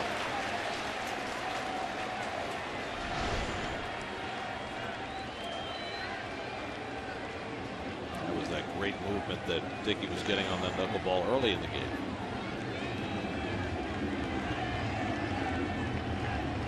And that he needs right now. And Granderson takes it on the inside edge, 1-2. Big pitch right here. The hard knuckler inside corner. Now 1-1 is always a swing pitch in the count. Now it's 1-2. Pitchers in the driver's seat. Just as it starts to rain again here at Citi Field. 1-2 to Granderson. Too high.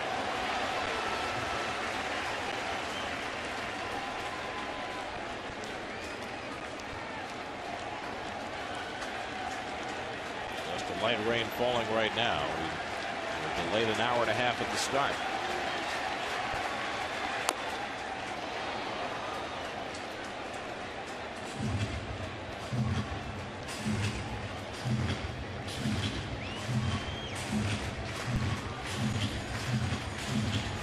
Granderson having himself a phenomenal year.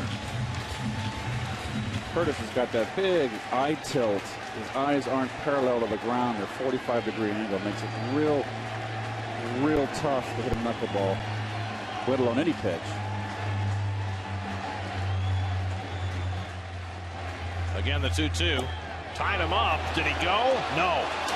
Third base umpire Brian Knight gives Granderson a pass, and it's 3-2.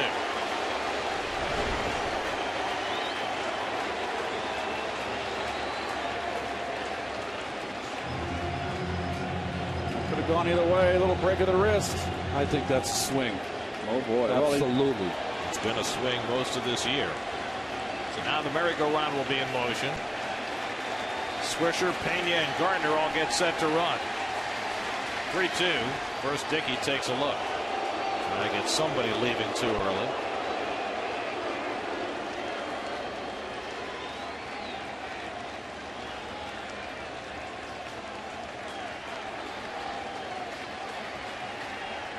And Granderson fouls it back and will do it again. The inning began with a double by Robinson Cano. Nick Swisher singled him home on a 3-1 fastball. Dickey got Martin to fly out. Pena hit what could have been an inning-ending double play, but Turner bobbled it, flipped it high for an error. Garcia sacrificed, and Gardner walked to fill the bases. 3-2 to Granderson. Pulled to second, one hopper for Turner. And Dickey gets out of the inning with the game tied. Heavy lifting for R.A. Dickey to get himself through the top of the fifth. But the Yankees rally to tie it. Nick Swisher with a run scoring hit to get him even. Halfway through, it's 1-1.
Got a run in the first inning with 2 out on Daniel Murphy's RBI single, bringing in Beltran. Yankees tied it up in the 5th. Swisher driving in Cano. Now 1-1 as we go to the bottom of the 5th, and Josh Toley will lead off against Freddie Garcia. Toley flied to center his first time up. Ruben Tejada and R.A. Dickey will follow here in the bottom of the 5th. Not yet an official game. You need 5 innings complete unless the home team is leading. To the right side, and Cano has got it. Easy play to get Toley one away. Freddie Garcia's given up 5 hits, but the Mets ran into an out in the 4th, and then he got a double play behind him after a base hit by Bay. Now Ruben Tejada giving the ball sharply to Alex Rodriguez, who made a step and a dive and threw him out in the 2nd inning.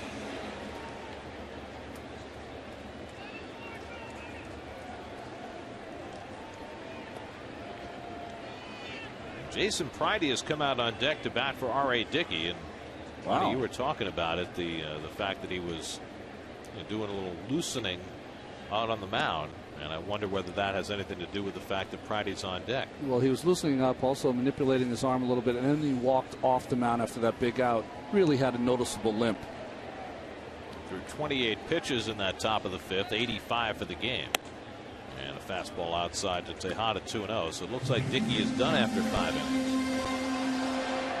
Pedro Beato, first man up in the Mets bullpen.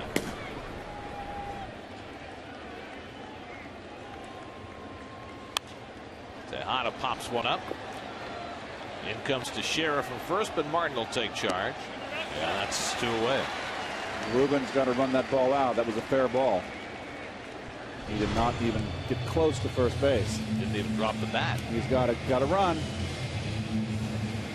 Wow, that's something he will hear about in the dugout, I am quite certain.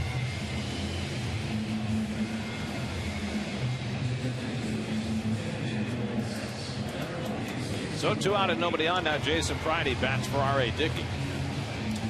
So Dickey is out after 5 innings. Pridey hitting at .233 for the year. 3 home runs, takes a strike.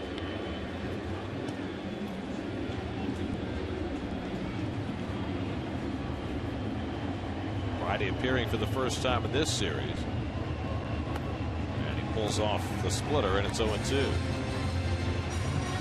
Well, the Mets looked like world beaters on the road, didn't they? And you couldn't expect them to hit at that kind of torrid pace forever. But things have certainly gummed up here. Swing and a miss, and so Garcia with the easiest of innings against the lower third of the Mets order. An 8-pitch inning, and we're through 5, tied at 1.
Mets first base coach Mookie Wilson.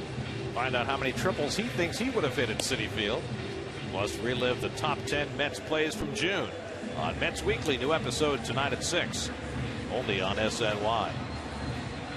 So R.A. Dickey is out of the game after 5 good innings, and Pedro Beato will replace him. And we'll wait for whatever report there might be on Dickey's exit from the game. Beato's season was started so fine. It's been kind of up and down. Throwing more strikes now, though. It'll be the heart of the Yankee batting order. Teixeira, A-Rod, and Cano in the 6th. Beato gave up an unearned run in his outing on Friday night, his only appearance in this series. Teixeira is 0 for 2 today. Pops a second, flying to center.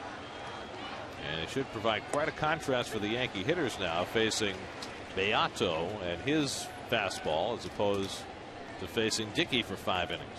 Well, sometimes, though, Gary, in these games, you want to face the traditional pitcher as opposed to the knuckleballer.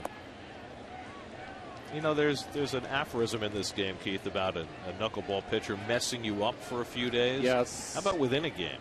I always like the knuckleballer to be out of the game quickly and get the conventional pitchers in, Gary. So the answer is, for me, no. We'd always say on the bench, don't be afraid to knock this guy out early. get the guys, the conventionals in here.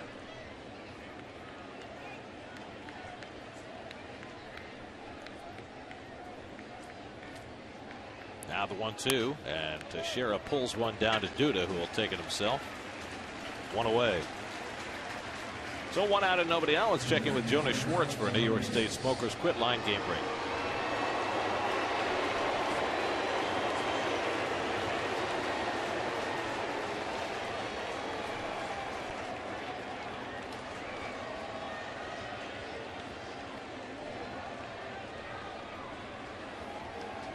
Here the Mets and Yankees tied 1-1 as we play in the 6th. Alex Rodriguez is 0 for 2. Grounded out, flied out, and takes the breaking ball down from Beato for ball 1.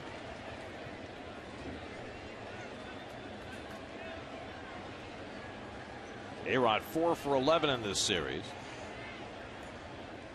And loses the bat, which sails to the far end of the Yankees dugout.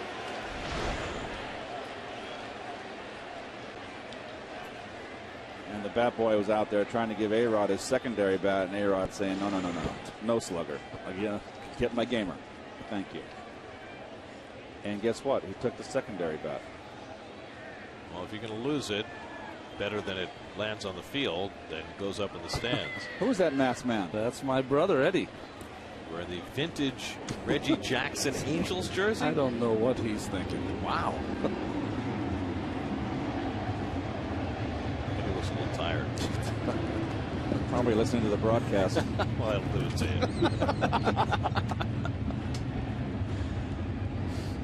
1-1 to Rodriguez. And Beato with a good sinker, 1-2.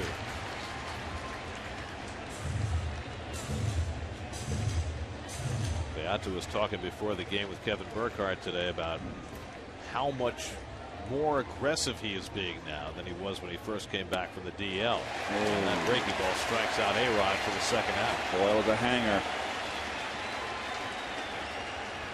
A-Rod, as hot as A-Rod has been the last 10 games, he doesn't look right to me.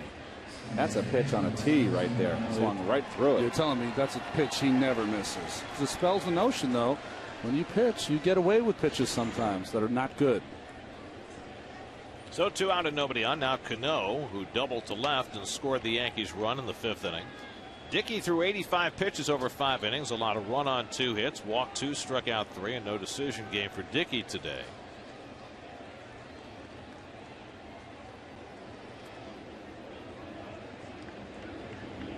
And Cano hits one out to right center field. A long run over to the gap, and Pagan gets there to end the inning. 1-2-3 go the heart of the Yankee batting order against Pedro Beato. 1-1 in the 6th.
player to be selected to the All-Star game every season that he played. Well, Joe D had a relatively short career, but he was magnificent. He was off for 3 years in the middle of his career, so they don't count those.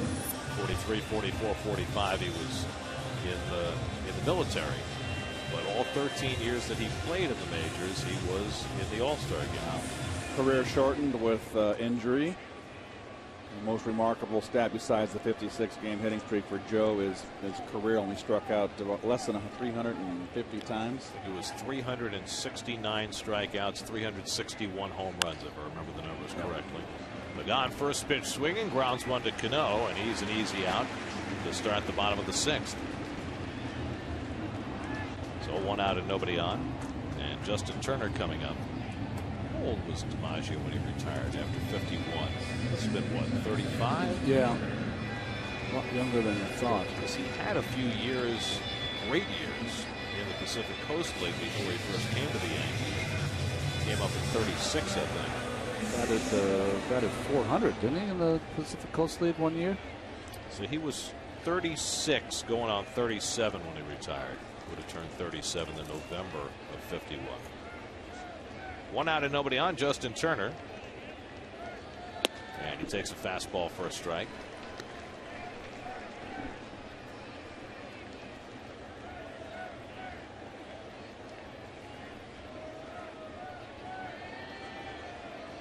Turner's flying to center and headed to a fielder's choice 0 for 2. And it's low and away. The ball on the strike.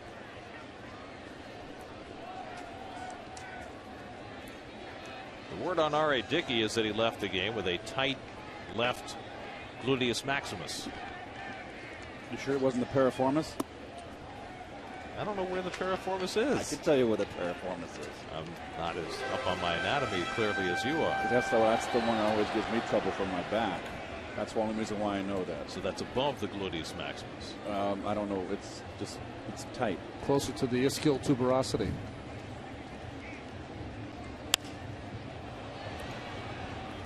So R.A. struggling with a tight left glute, as they say in the trades. And that's why he left the game after 5 innings.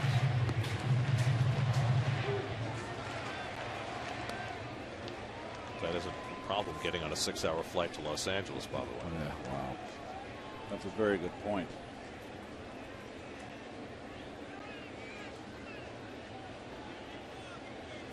Of course, he's not scheduled to pitch till San Francisco. 2-2, and Turner loops one behind first to Teixeira back, and he can't quite hang on. Great effort by Teixeira. It's a foul ball. Boy, I'll tell you what, he just goes all out after everything all the time. Well, see how he doesn't stop running? It's like a wide receiver catching a long bomb. It always, your tendency is to think you got it, and you shorten up, and then you miss it. But he kept running full speed. He just missed it, which is a rarity for him. Good effort. He's a hustler. 25 guys like him on your team, and you'll go far.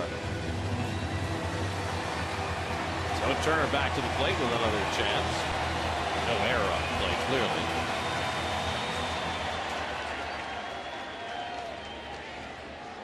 Garcia throwing just his 70th pitch of the day. And another foul ball. He's done a great job keeping his pitch count down. He has not walked a batter, struck out only one.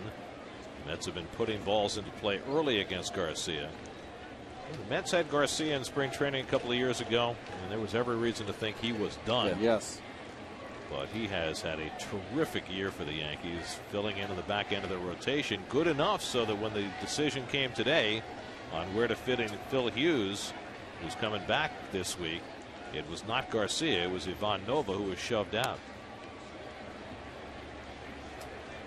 The Yankees started the year with too little starting pitching. Now they got too many. Well, I think the Mets were trying to catch that lightning also. On the way, Turner looked like he tweaked something on that last swing. Not good.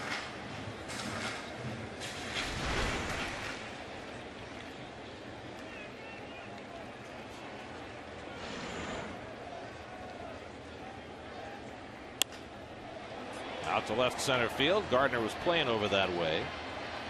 And that's gets the second out.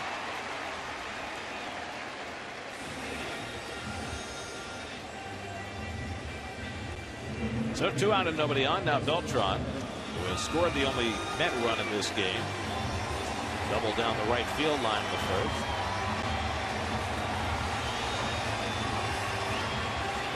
I was saying that the Mets tried to catch that lightning too with Young and Capuano. Young goes down. Capuano's been great. But to have both Colon and Garcia pitch the way they pitch, that's pretty amazing. Well, and they really needed that, especially the first part of the season with Hughes mysteriously losing his velocity. Now, for whatever reason that it disappeared, it seems to have come back, and the Yankees are ready to promote him and put him back in the rotation. I think he's going to pitch Wednesday in Cleveland. 2-0 now to Beltran. CC Sabathia has been a horse at the front of their rotation. Look how much better Burnett's been this year than he was last year. Got to give a lot of credit to Larry Rothschild. He spent a lot of the winter with AJ at his home in Maryland. Well, Rothschild has been a pitching coach who has gotten results everywhere he's gone. Beltran drills one down the line toward the pole, and it's just foul. He barely missed a home run on a bullet.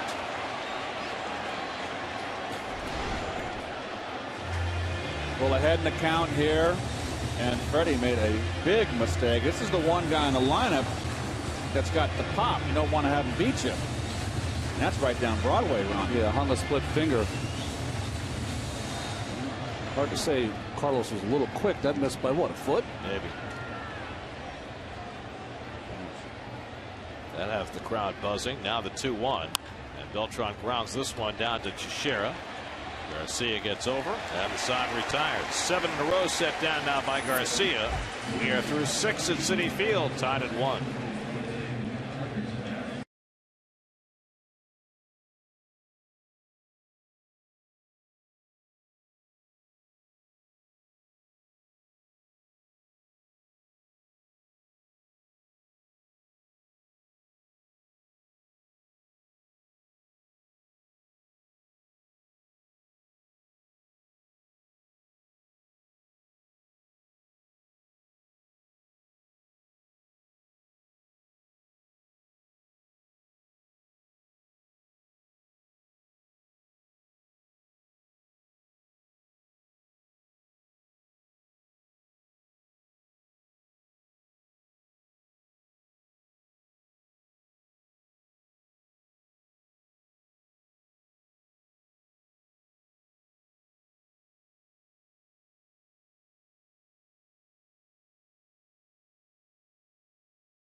By New Era Cap, the official on-field cap of Major League Baseball.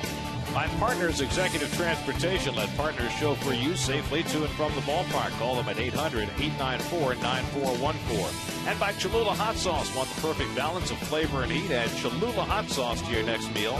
Just look for the iconic wooden cap. Pedro Beato pitched a 1-2-3 6th inning, stays on for the 7th. To face Nick Swisher, who's driven in the only Yankee run with a base hit in the 5th. And a call strike to Swisher, 0-1. We've got a little fuller report on R.A. Dickey, who left the game with a tight left glute. Well, what happened is that in the 4th inning, he slipped a little on delivering the baseball to the plate it was after that he felt a little tightness. And from the report we got, it said that it was a similar situation to one that he felt last year while pitching at Dodger Stadium. So it's at least a familiar issue for him. Familiar, and he did not miss a start after that. Right. 1-2 to Swisher with Martin and Pena to follow.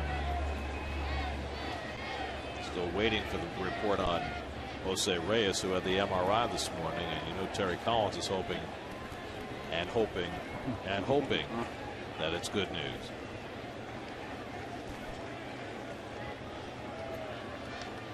One-two to Swisher. Fastball just off the plate. 2-2.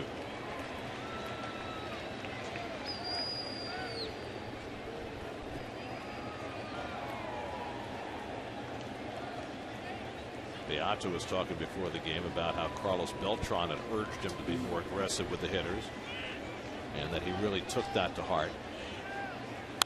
And when Ruben Tejada failed to run out the pop-up earlier in the game, it was Beltran on the bench who said something to Ruben as he came into the dugout.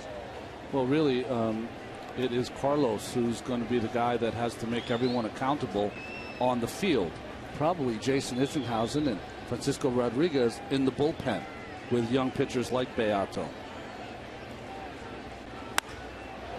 Out to left center, hit well by Swisher. Pagan back onto the track, takes one little look at the wall and makes the grab. And Swisher just hit the tar out of that ball to left center, and he's looking out there. Hang with him. He's not the first guy to come here and shake his head.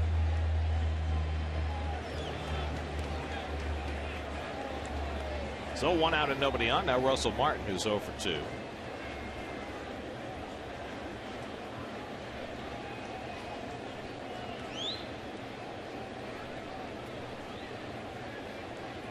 Martin is fouled to the catcher and flying to center. And he takes off the plate for ball 1. This was Tejada after he came in the dugout. And you see Beltran talking to him as he went by. Nope. I don't want to hear that. Nowhere to go on that. Ball was fair, was it not? Run it out. Martin slugs one to deep left center. Again, Pagan on his horse. This one's over his head and off the wall. Martin trying for 2. Here comes Pagan's throw. Not in time. And Martin has a 1-out double. A couple of balls hit very well off Beato. One caught, and this one off the fence. Well, this didn't sink. Stayed straight. They want it away and comes out over the inner half. He's lucky he didn't get that more on the screws. If you play center field here in Citi Field, it's 3 hours of wind sprints. Well, nobody's in better shape for that than Angel Pagan. As the ILTV pitch differential, wanted down and away, and it's little to plate up. So the go-ahead run in scoring position with 1 out. Ramiro Pena the batter. Freddie Garcia is out on deck, but the Yankees have a lot of bench to go to. Here's a fastball strike. Eduardo Nunez probably not available with a tight hamstring, but of course they've got Jorge Posada, Chris Dickerson, both available as left-hand hitters. Boone Logan up in the Yankee bullpen. Tight hamstring after getting 7 hits. Riding pine. Posada getting his helmet. Well, chopper, and Beato's got the runner trapped. He'll let Tejada do the work, and Murphy makes the tag, and they keep Pena at first base. Pena thought, Martin thought maybe he had not been tagged, but he was ruled out. The third base umpire, Brian Knight, made the out call as soon as Murphy reached for the tag. And Joe Girardi out to argue the call, saying the tag was not made. So now we have another play involving a third baseman and a tag that was or was not made, much as we did Friday night. Well, good play by Martin here. It just kind of slides and rolls over to avoid the tag. I think he got him. Looks like he tagged him on the glute. One more look. Maybe he did, or maybe he got the second time. Of course, Friday night, A-Rod with the tag of Jose Reyes at third base. Jerry Lane made that call. This one was made by Brian Knight, the third base umpire, the youngest member of this umpiring quartet. Well, on a more important note, nice fundies by the Mets in that rundown. They kept that rundown short, so they runed it in advance. 165 on the fielder's choice, and it all starts with Beato recognizing that he had Martin trapped. Girardi looks like he's trying to get the umpires to take another look at the call as a group. Well, that's not going to fly. Well, maybe he's saying that a different umpire might have had a better angle. And Jerry Lane, the crew chief with whom he is arguing his case. Lane is the second base umpire today, not having any other. Well, I'll tell you what, Jerry Lane took a lot of guff the first game of the series behind the plate, and he's got a good attitude for an umpire. There it is again. Martin trying to get out of the way. Did not leave the baseline. He was not called for running out of the baseline. See, here's Jerry Lane with his back to you. He's got a good angle, too. Well, the third base umpire has kind of a different, tougher angle. Knight did not signal out until after that second swipe by Murphy.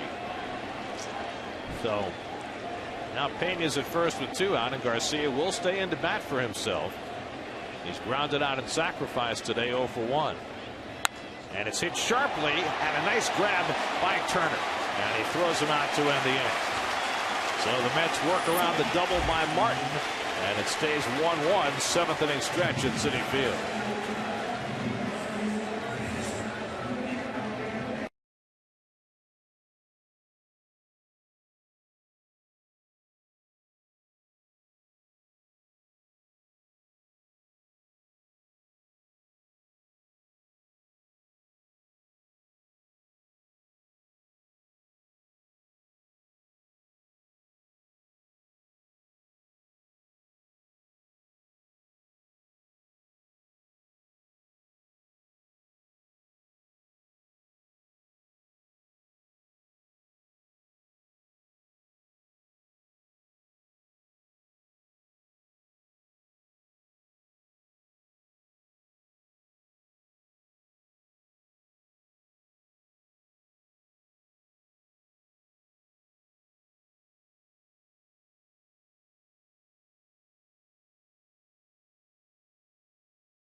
Fabiano against the rookie Ruby De La Rosa tomorrow night.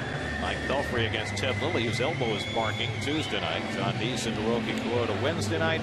And Dylan G against the Dodger ace Clayton Kershaw on Thursday night. For more on the Dodgers, time for the Kevin Burkhardt report on the upcoming series, brought to you by Cholula Hot Sauce, the hot sauce with the iconic wooden cap. And here's the iconic Kevin Burkhardt. Haven't quite reached the status of the wooden cap, Gary, but I appreciated that. You know, talk about the Dodgers. I was talking to a scout about their lineup, and he said, boy, there's a lot of inconsistency in their lineup. Obviously, Ethier's had a great year. Kemp's had an year. Let's face what he's done. But outside of that, there's not much. Said, if you're me, I'm walking Kemp every time because James Loney does not scare you.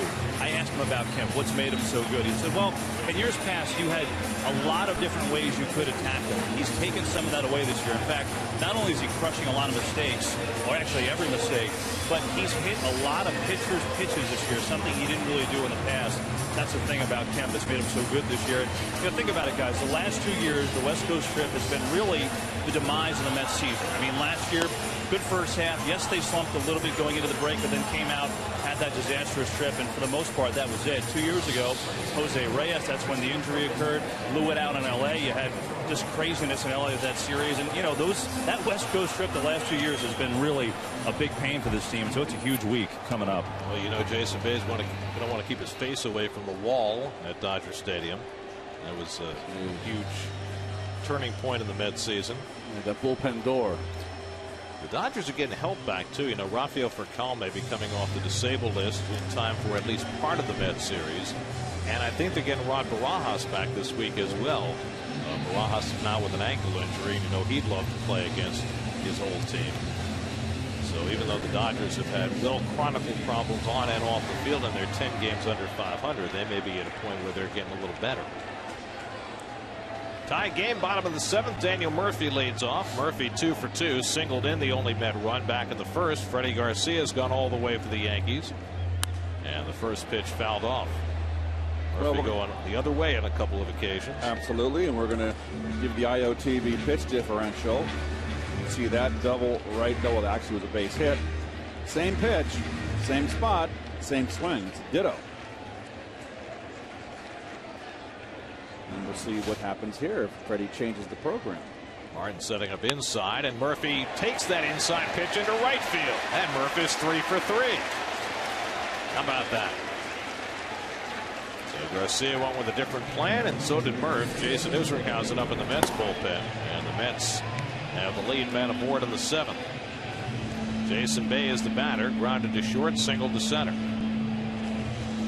Would you even consider bunting with Bay? I would not. I would consider hitting and running. Yeah. Let him swing the bat. Make him consciously go the other way. Got a guy that throws strikes. Either do it first pitch or get a count. He's hit a lot of balls on the ground, so get the infielders moving. Yep.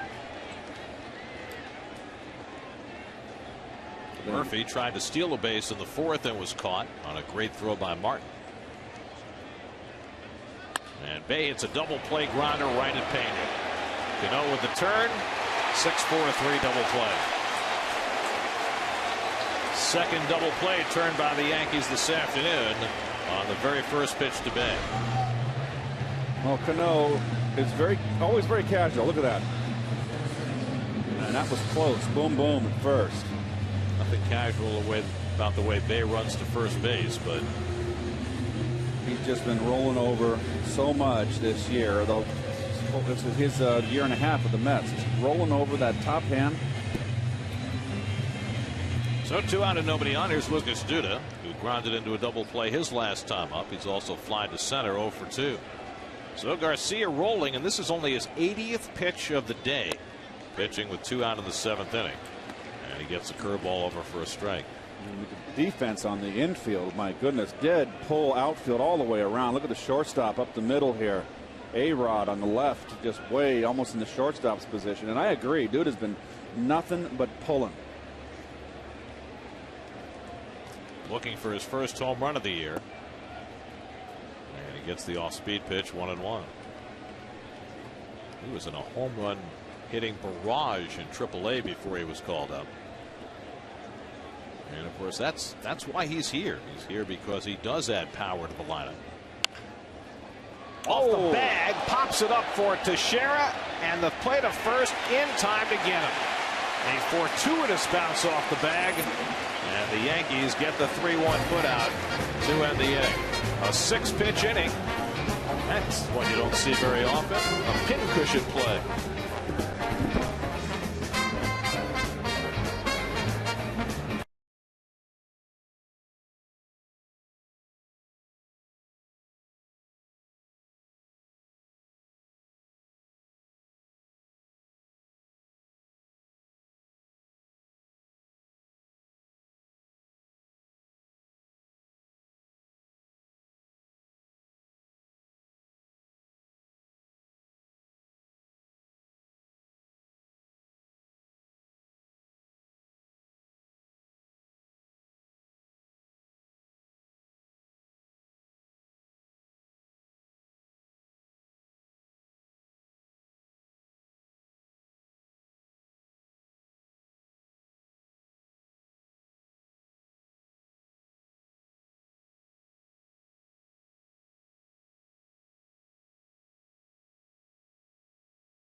game, and we'll take a look at the other side of the diamond presented by Bigelow Tea. Ronnie? But Nunez has played well, but Derek's our shortstop. He's a guy that's always been there for us, and he'll continue to be there for us. Of course he will. I mean, that's the silliest thing I've ever heard. Nunez has had a nice first 2 games, 7 for 8. But, and boy, the thing that you mentioned is that the Yankees have played so well since he's been away. Was it 14-3 Yes. now since Jeter left? But, you know, they signed him to a 3-year deal before this season for, what, 15, 16, $17 million a year. Not going to put him on the bench. Jason Isringhausen on to pitch in the 8th inning in a tie game, top of the batting order for the Yankees. Brett Gardner has struck out twice today and drawn a walk 0 for 2. And Murphy in very tight at third base against Gardner, who takes the fastball down for ball 1. Quite a relief effort by Pedro Beato today. 2 scoreless innings. He allowed just 1 hit, and now Isringhausen tries to keep it going after Dickey was forced to leave after 5 because of a tight glute. And that fastball misses in tight, and it's 2-0.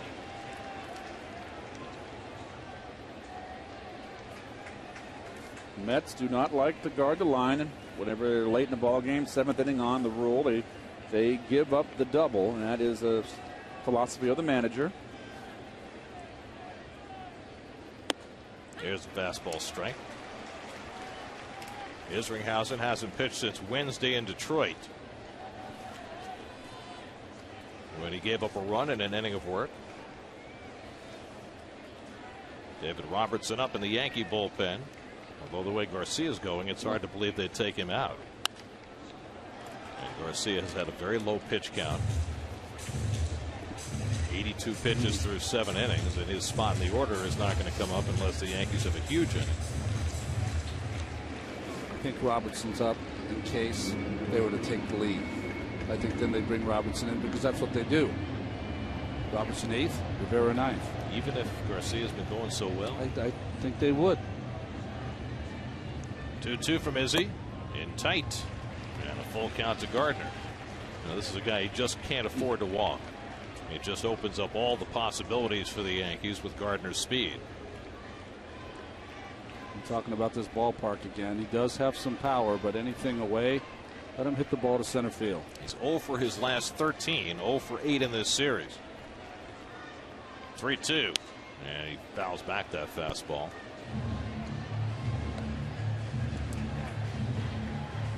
Izzy in now, but Pedro Beato rushed into action, kind of did a nice job over 2 innings.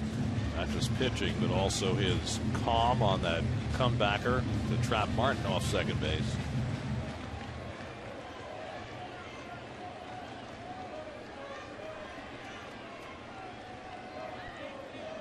Again, the 3-2, and he rips it down the right field line. An extra base hit for Gardner, and he can fly.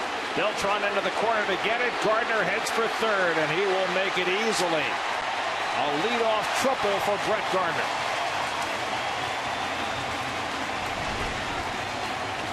Well, 3-2, doesn't want to walk him. Fastball, inner half, kind of ran in on him a little bit, and give Gardner some credit there. He rips that ball into the corner. And with his speed, watch him pick up the third base coach here. He's not looking where the ball is. Ball's behind him, picks up his third base coach. Well, he snapped an 0 for 13 skid, his 5th triple of the year. Now the Yankees in business. Mets have to bring the infield in for Curtis Granderson, who's 0 for 2 and a walk.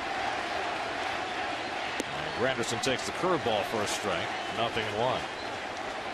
So Izzy threw all fastballs to Gardner and starts out Granderson with a hook. Well, there's the infield defense. It's pretty much straight away, but the infield in tight. Another curveball, and Isringhausen needing a strikeout ahead on Granderson, who has struck out 84 times this year, including once today. Well, he's got that guy in the on-deck circle, and the guy in the hole is A-Rod, so that's a tough chore ahead for Izzy. Out of 2 frying pans into a big fire. Here's the 0-2. A drive to right, that'll get the run in. Beltran the catch. Gardner comes in, And the Yankees go in front 2-1. Sacrifice fly for Granderson, his 58th run batted in, and the Yankees in front for the first time today. Well, after fooling Granderson on 2 curveballs, I think what happened is Izzy tried to get a fastball up and out of the strike zone, but that is middle of the plate and missed with that pitch. Well, you see, totally set up inside. Watch it bleed out. Oh, it never even got there, Ronnie, huh? Yeah, right over the plate. Mistake. Now with 1 out and nobody on, Teixeira the batter. He takes the curveball outside. Teixeira 0 for 3 today, 2 for 10 in the series. With A-Rod on deck.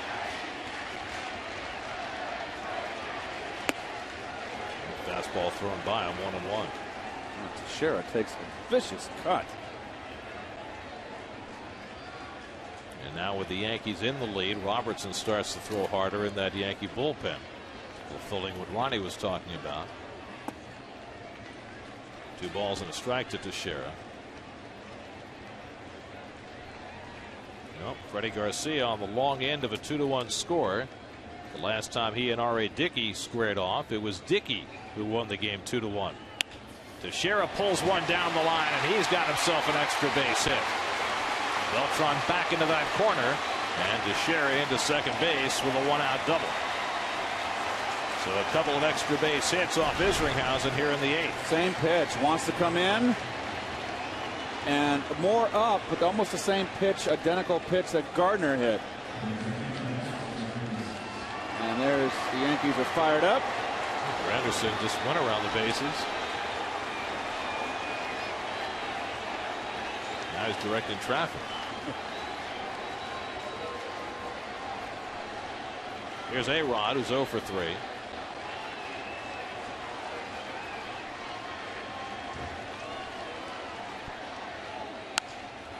Out to right field. Beltran back to get this one. And Teixeira will stay at second base. 2 out. Let's check in with the studio. Joni Schwartz as a New York State Smokers Quit Line game break.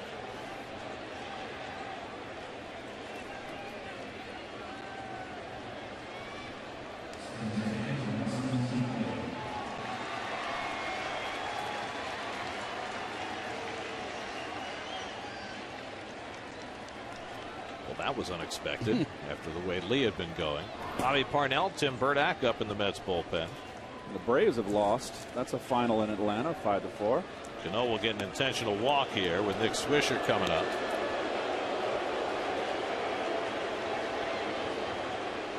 So Swisher will get a chance with 2 men on. Well, the Braves had won 5 in a row and 10 of their last 12 coming into the day. 5-4 the final. Baltimore beats Atlanta. So the Mets, if they could find a way to win this game, could gain a game on the Braves, who started the day 7.5 in front of them in the wild card chase. There's ball 4 to Cano. But for the first time today, the Mets find themselves behind. And here's Swisher, who drove in the first Yankee run with a single to center in the 5th, and a long fly ball to left center that Pagan tracked down in the 7th. So he's 1 for 3 on the day, 2 for 10 in the series.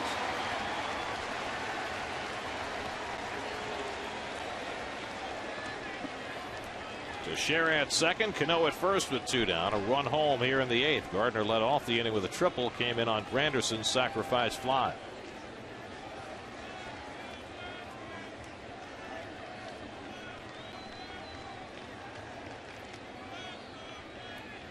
Two on and 2 out, and Swisher takes ball 1.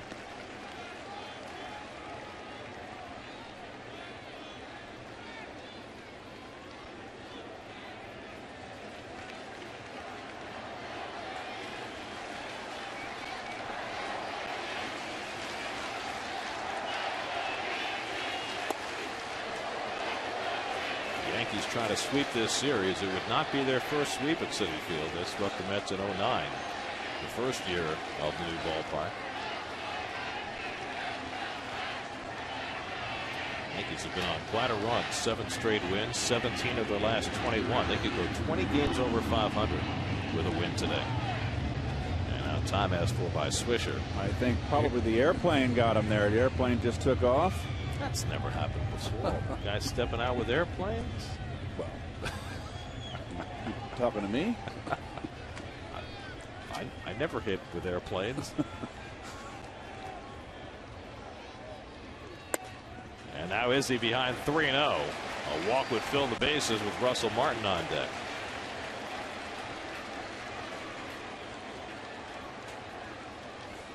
It's been a rough inning for Isringhausen already.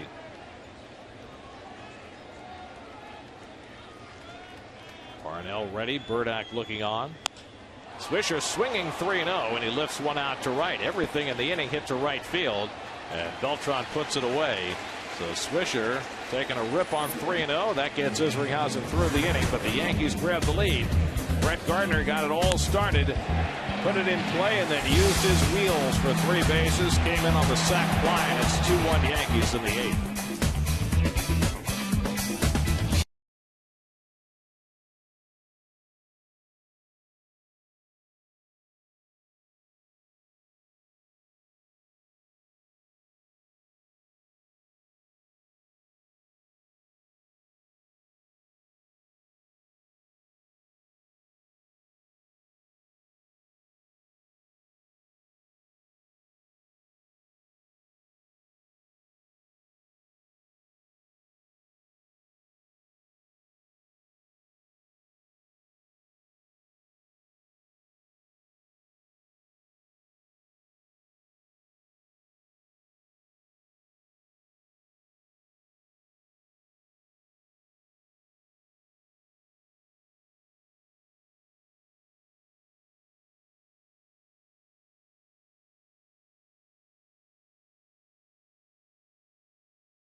Angeles as they play the first of 4 with the Dodgers. Chris Capuano against Ruby De La Rosa. 8:30 the coverage tomorrow night for Pepsi Max pregame live right here on SNY. Changes for the Yankees as we go to the bottom of the 8th. Chris Dickerson takes over in right field. He'll bat 9th, and the new pitcher David Robertson will bat in Swisher's spot. Well, with Chamberlain out with the injury, Rafael Soriano, of course, out. David Robertson has been the setup man for Mariano Rivera and having a career year. 1.08 ERA, just magnificent so far this season. Robertson pitched in the opening game of the series on Friday night and worked a 1-2-3 inning. Mets will have the lower third of the order coming up. Tolle, Tejada, and the pitcher's spot against Robertson in the home 8th. Mets now down by a run. The Mets scored a run in the first inning off Freddie Garcia, but got nothing more. Garcia went 7 innings, allowed a run on 6 hits, no walks, 1 strikeout, 82 pitches in 7 innings, and now gives way to Robertson with Rivera waiting in the wings. Tolle is 0 for 2, flying to center, bounced to second base. And the fastball strike, 0-1. He thought that ball was outside, didn't he? Well, Martin might have stole the pitch. I've been really impressed by Russell Martin, the way he really puts that glove forward and stole a strike there.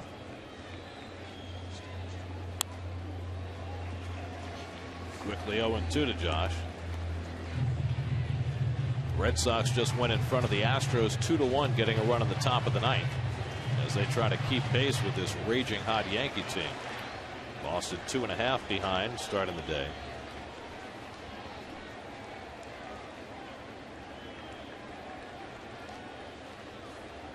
Now the 0-2, and it's up and in. That's a good 0-2 fastball right there. Just up out of the strike zone. Get it up. Now they can come with that electric hook if he wants.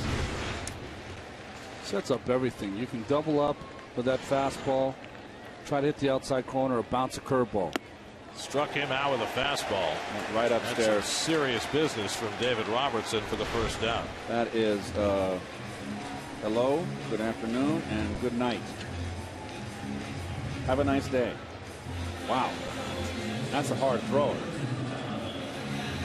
So 1 out and nobody on. Ruben Tejada, the batter.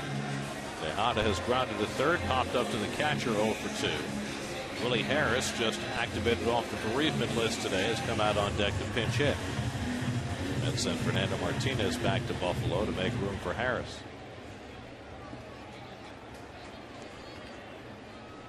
Tejada 1 for 9 in this series. And Frankie Rodriguez getting ready in the Mets bullpen. Here's Harris on deck.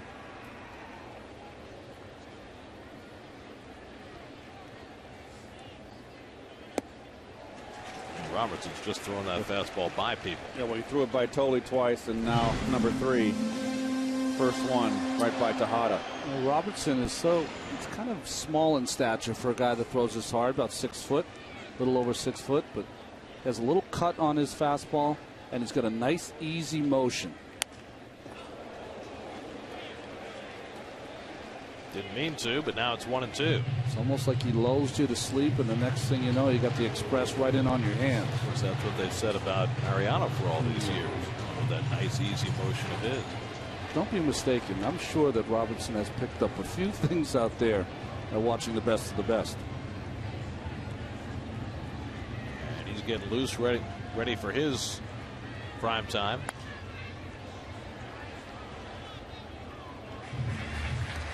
And that hurts your confidence when the guy's throwing the ball right down the middle by you. Don Gullett did that to me very early in my career. 3 pitches, all out of the strike zone, up. I was so depressed. How depressed? I didn't sleep well that night, I recall. Could be many reasons for that. That just missed. Robertson thought he had it. Didn't get the call from Bob Davidson. It's 2-2.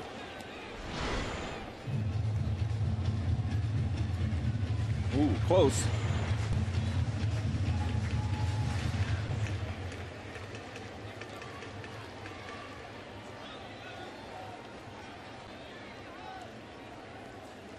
Now on 2-2, Tejada hits one sharply, but right at Cano. And quickly there are 2 down. So 2 up and 2 set aside in the bottom of the 8th. And now Willie Harris. Harris back after a few days with his wife Trey, who was pregnant with what would have been their 3rd child, but they lost the baby, and Trey is home and doing well, and Willie rejoined the team today.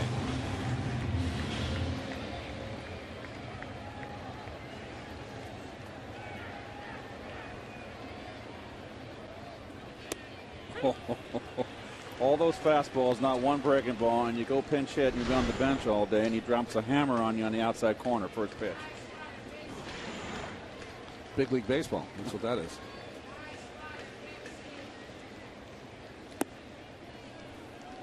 You know, Jabba had the probably best story.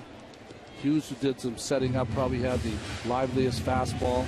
They signed Soriano because he had the best year, and this kid has emerged as the best of the best. Well, Hughes is back with the Yankees, and he'll be going back into a starting role. A couple of tight ones. Robertson hasn't gotten the call. Now it's 2-1.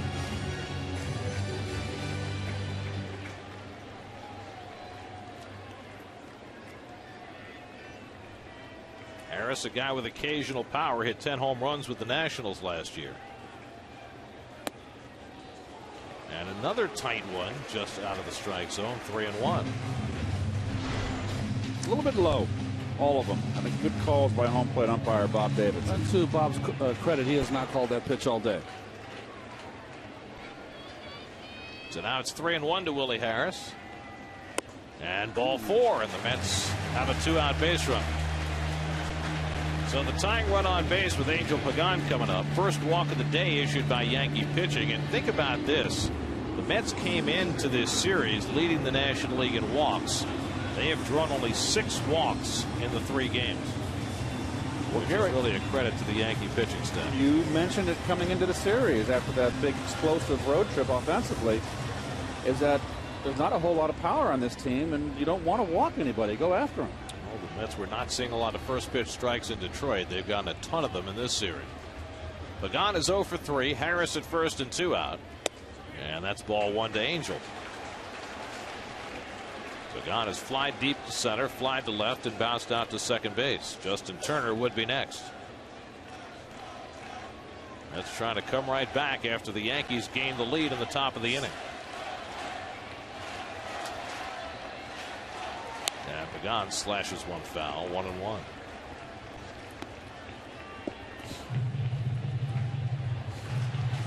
Pagan inheriting the leadoff spot today with Reyes out. Still no word on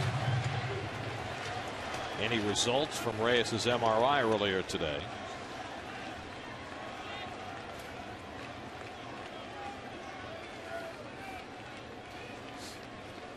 Pagan has had just 1 career at bat against Robertson.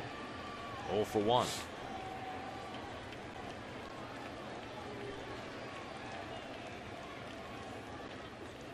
In tight. And Pagan takes a seat. Well, this is not in that much, but everybody dives so much today, and they don't do enough of this. That's not even close, really. I think he was sitting down as much to get out of the way of Russell Martin, who was cocking his arm to throw down to first. This kid, Robertson, can rush it up there. He's paid no mind to Harris at first base. Now it's 3-1 to Pagan.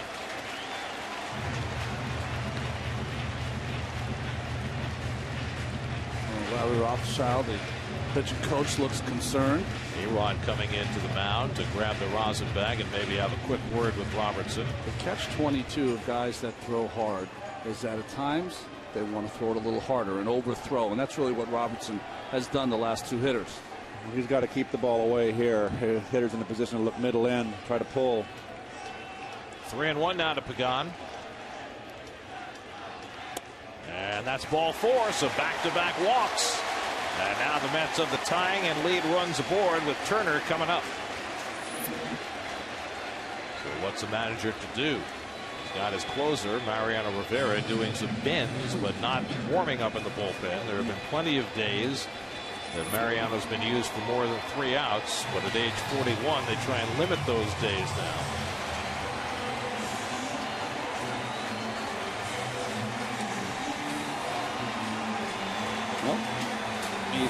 Girardi's hoping for 1 more out.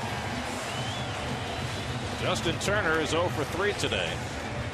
Mike Harkey, the bullpen coach, taking the call. Justin Turner hitting .396 with runners in scoring position this year. Trying to get that tying run home from second base. And he takes one down the middle for a strike. You see the defense here, and we talked about Granderson playing shallow in center, and he's really shaded in the opposite field.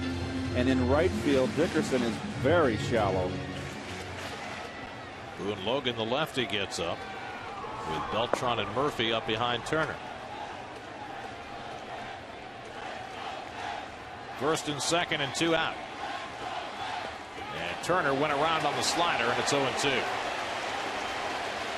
Bob Davidson didn't ask for help. He called it himself. Let's see.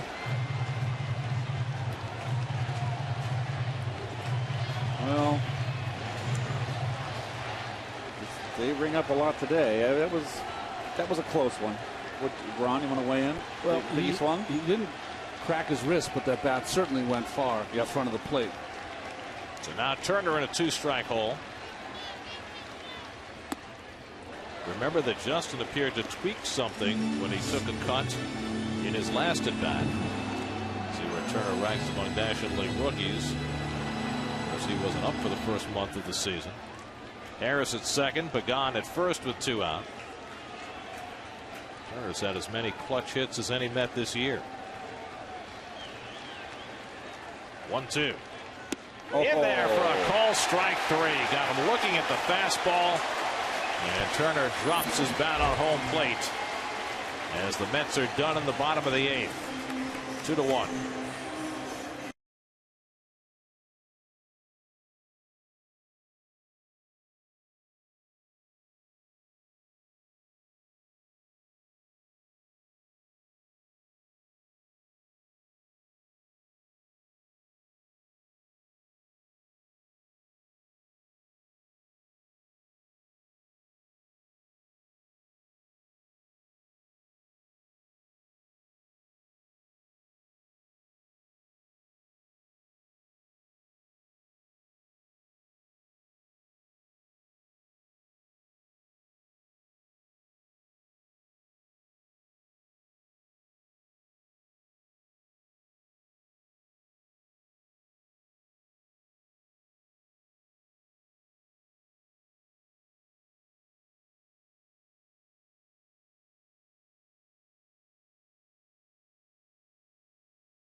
Mets-Yankees series finale, all-star reaction, and injury updates as well.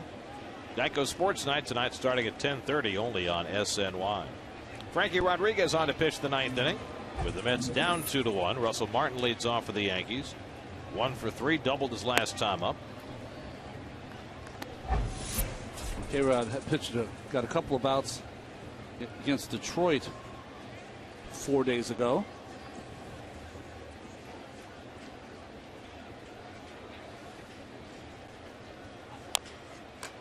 To see him throwing 90 again. Both pitches over 90.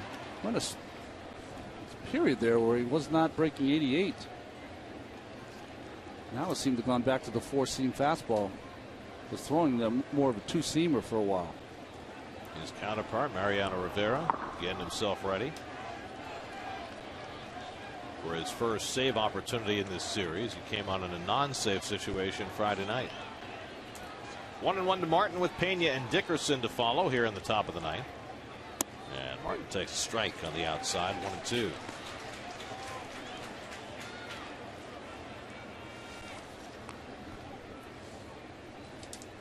There's Ramiro Pena waiting on deck. Starting to rain a little bit harder here. Not hard enough to stop the game by any means. Just a little more uncomfortable. Now the 1-2, and that's just off the plate. 2-2 to Russell Martin. R.A. Dickey started, went 5 innings, had to leave because of a tight left glute. He allowed just a run on 2 hits. Pedro Beato, 2 stellar innings in relief, no runs, 1 hit, but then Jason Isringhausen gave up a run in the 8th, and that has the Yankees in front. Right behind the bag, a foul ball, and it's 2-2.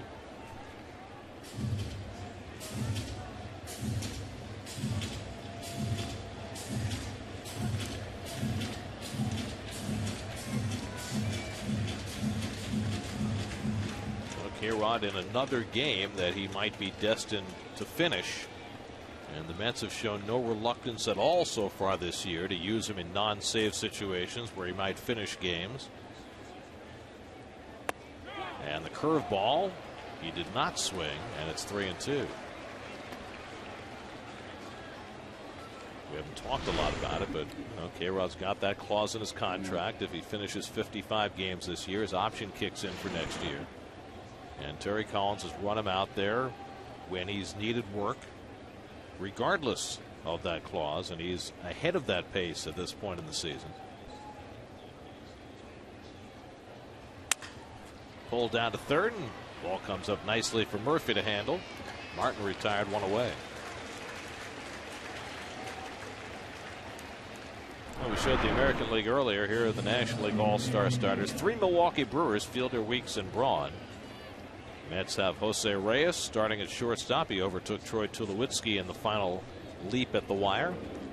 McCann, Polanco, Berkman, is having an unbelievable year, hit his 22nd home run today, and Matt Kemp, the other starters for the National League. Whether Reyes will be able to play in the All-Star game, we have no idea. We don't know if he'll be able to play tomorrow. Still waiting for the reading of the MRI. Here's Ramiro Pena, and he bounces one slowly down to first, and Duda's got it. 2 out. So K-Rod's retired the first 2. Rivera getting ready. The Mets will have the heart of the batting order coming up in the last of the ninth. Beltran, Murphy, and Bay. First, Chris Dickerson, who's sitting ninth in the order, came in on a double switch to play right field. Former Cincinnati Red.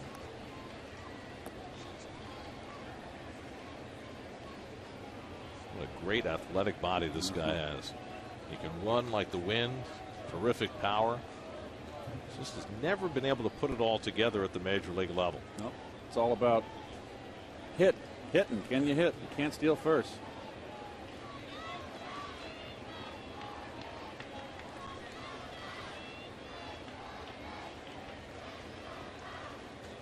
I believe if you steal first, it's a misdemeanor. Is that all? Well, what's the value of first base? Well, I would have thought it was a felony. Do you? Yes. I don't know if that's petty theft or capital crime.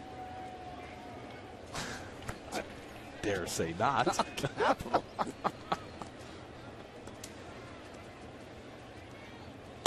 There's a strike. No, change up from K-Rod, 1-1. You guys are talking about the Yankees in the All-Star game. In '85, when I was at the All-Star game, the Padres had Tony Gwynn starting in right, Craig Nettles at third, Templeton at short, Steve Garvey at first, Terry Kennedy catching, and Lamar Hoyt pitching. It's a lot. It's boring. Well, it wouldn't have been so bad except for those ugly uniforms they wore. Oh, yeah, they were terrible. Mustard and mud. Dick Williams, the manager. That was an ugly uniform.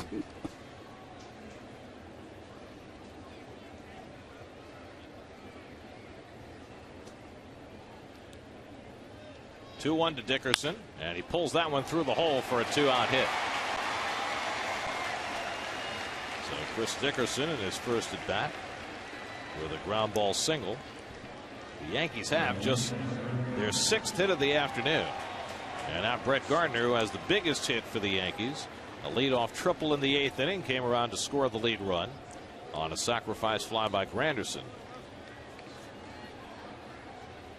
You know, Dick Williams had a reputation of being something of a curmudgeon, but you, growing up in Boston, have got to have a warm spot in your heart for him, no? I did have a warm spot until I got to that All-Star game, and he pulled me aside and said, youngster, congratulations for making the All-Star game. Your chances of pitching in this game are nil. So I put my feet up and enjoyed it. I mean, he didn't say tie game, 14th inning, you're in there? He just said, you are not going to pitch in this game. I'm pitching veterans. I need to win this game. Gene Tennis was an old friend of mine, old teammate, and played for Dick and the Oakland A's when they were that big, great teams they had. And he said Dick Williams did not want to be your friend.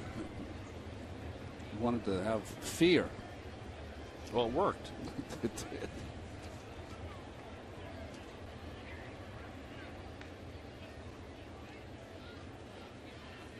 And Gardner takes it off the plate. Ball and a strike. Of course, Dick Williams was the manager of the Impossible Dreams team in Boston in '67. And then in that World Series with Oakland, Gene Tennis became Gino Tanacci. And Dick Williams got in the Hall of Fame just recently, and deservedly so.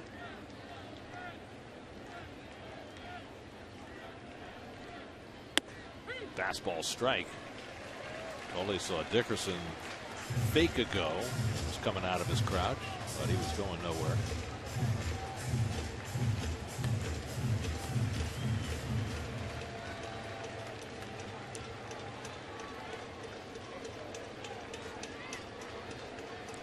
So now K-Rod trying to put this inning to bed. Ahead of Gardner 1-2.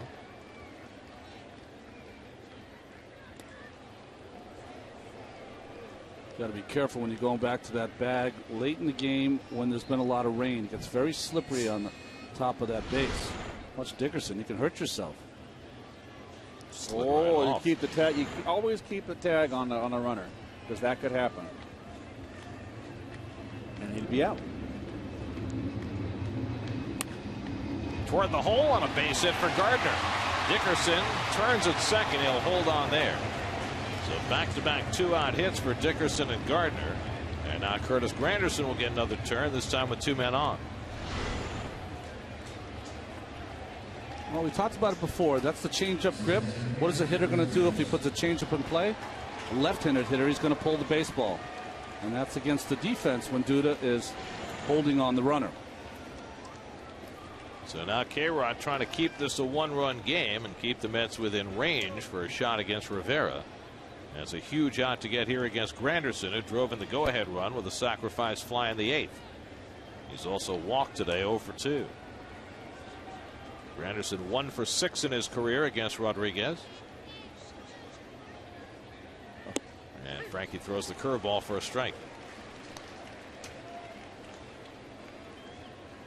Well, Isringhausen fed a couple of curveballs to Granderson and tried to throw him a fastball, and Granderson got that go-ahead run home.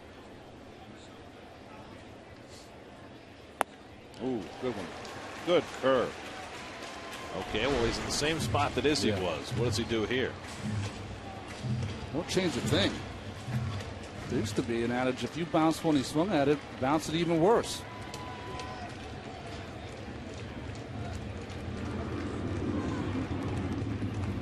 Anderson had a changeup for a home run against Dylan G yesterday.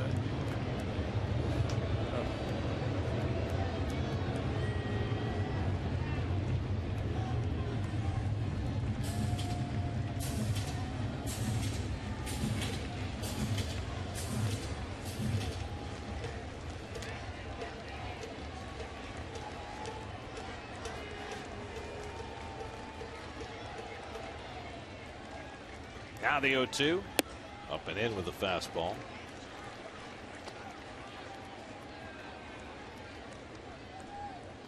Mark Teixeira would be next. Red Sox have beaten Houston 2-1. Getting a run in the 9th inning to do it. Josh Beckett stayed around long enough to get the win. 1-2. Pulled down to first, and Duda's right there to play it.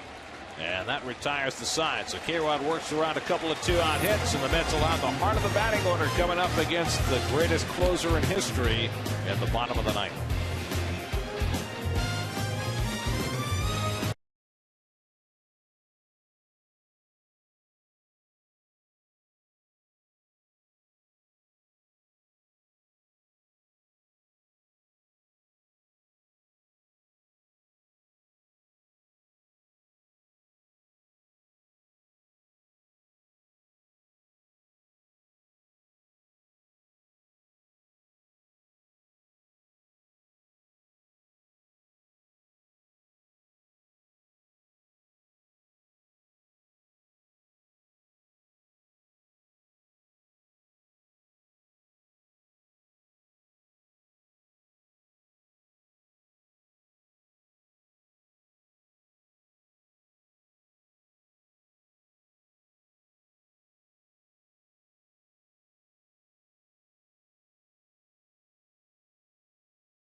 He shouldn't. Right after Ron and Keith and Kevin and I are done here, keep it tuned for Lincoln Postgame Live. Chris Carlin and Bobby Ojeda live from Citi Field with this postgame edition of Lincoln Postgame Live. All the highlights, the analysis, and they'll take you inside the Mets clubhouse. Terry Collins postgame chat as well. Coming up right after the game as Mariano Rivera looks for career save number 581. 21 out of 24. You can see with that great ERA. Does not strike out batters as much as he used to, but he doesn't have to because he doesn't walk anybody. Pitched on Friday night in a non-save situation. Got the final 2 outs. Beltran, Murphy, and Bay up against him in the 9th inning today with the Yankees up 2-1. And Beltran, he did it the first game of the series against Mariano, and here he is batting right-handed again. Did a comebacker against Rivera for the final out of the game on Friday night. Beltran has scored the only Met run. He doubled back in the first inning. Leading off here in the bottom of the 9th. And he takes a cutter for a strike. David Robertson walked 2 but struck out 2 and pitched a hitless 8th inning behind 7 strong innings from Freddie Garcia.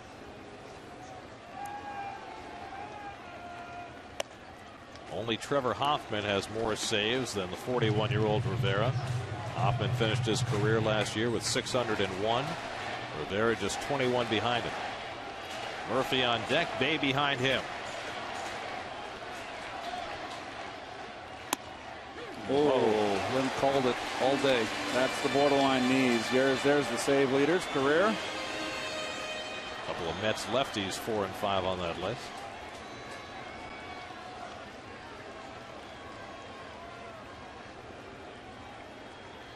Now Rivera working with a wide strike zone for Bob Davidson. That went a little too wide, and it's 2-2.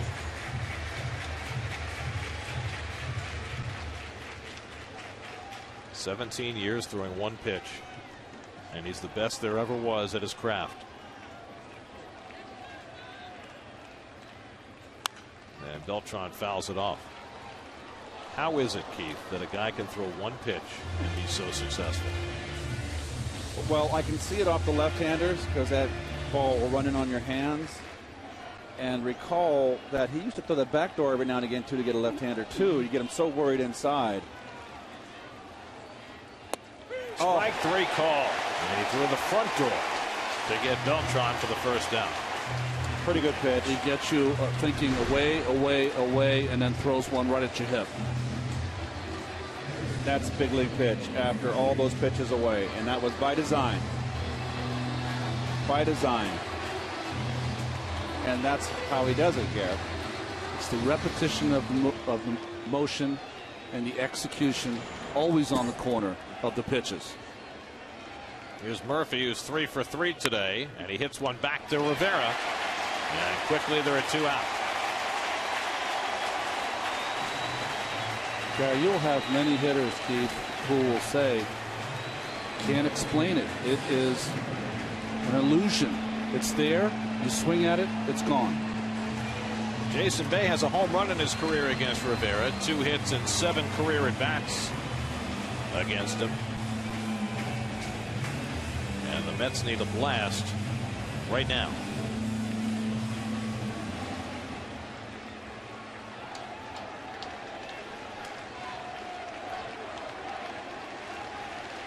Two out and nobody on.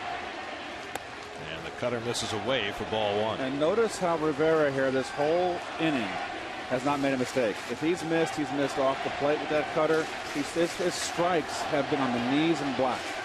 He knows he's protecting a 1-run lead. Ball and a strike to Bay. If Jason can keep it going, Lucas Duda would be next. That was the one pitch to hit right there. And I don't think you're going to see another one. That was a cutter that just didn't do much.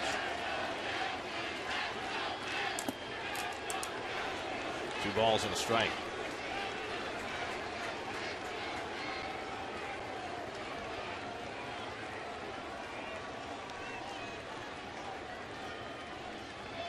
Now the 2-1, and that's wide, ball 3. Rivera has converted better than 89% of the save opportunities in his career. That doesn't even talk about the postseason. Swing and a miss, 3-2.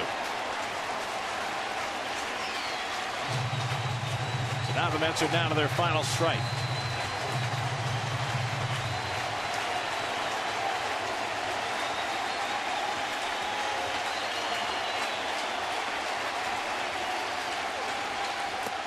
Outside, ball 4, and the Mets have life. The tying run aboard with 2 out. Rivera got the first 2, but Bay works out a walk, and now the big bat of Lucas Duda comes to the plate, hoping for one big blast. Duda has flied out, grounded into a double play, and then hit one off the first base bag that took a nice hop up to Teixeira, and he was retired in the 7th. Lucas 2 for 7 in this series. And the cutter in tight for ball 1. Heck of a time to get your first home run, wouldn't it? Of the season. Black cord fever, calling mom and dad. 74 at bats deep in his season, waiting for number 1. He flares one into right center, a base hit. Bay will go first to third. And the Mets have the tying run at third, the potential winning run at first with 2 out. A big hit for Duda. Nicely done, Lucas. Here, another cutter in. Beautifully stroked. That ball's inside. He's so strong. Yeah, that's what it is. He just has the strength to muscle that out there. And now Ronnie Polino is going to bat for Josh Toley. Lefties have so much trouble against Rivera that Terry Collins feels more comfortable with his right-hand batting catcher and a guy who can put the ball in play. Well, got him go the opposite field, Ronnie, with that cutter away. So the Mets are a base hit away from tying it. An extra base hit away from potentially winning it. 2-1, last of the ninth.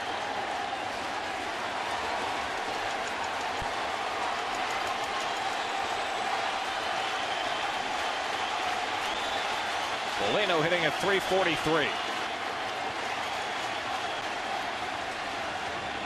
And Ronnie takes a cut. 0-1. Oh, that was a hanger right down Broadway. Look at this, folks. Right there in a tee. Too big a cut. Too big a cut, going for the downs. Yeah, just need a base hit here, but granted, just off the bench. He'll do that early in the count and then shorten up later. He's 0 for 4 as a pinch hitter this year. And he takes a strike. And again, Rivera is 1 strike away.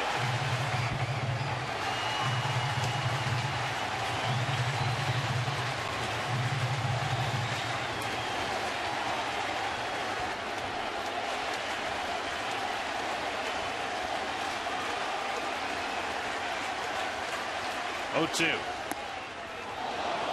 Just missed. Martin held it an extra beat, hoping Bob Davidson might ring him up.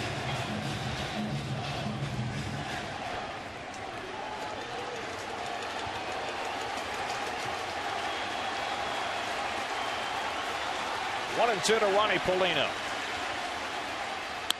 Hit the other way, base hit, and it ties up the game.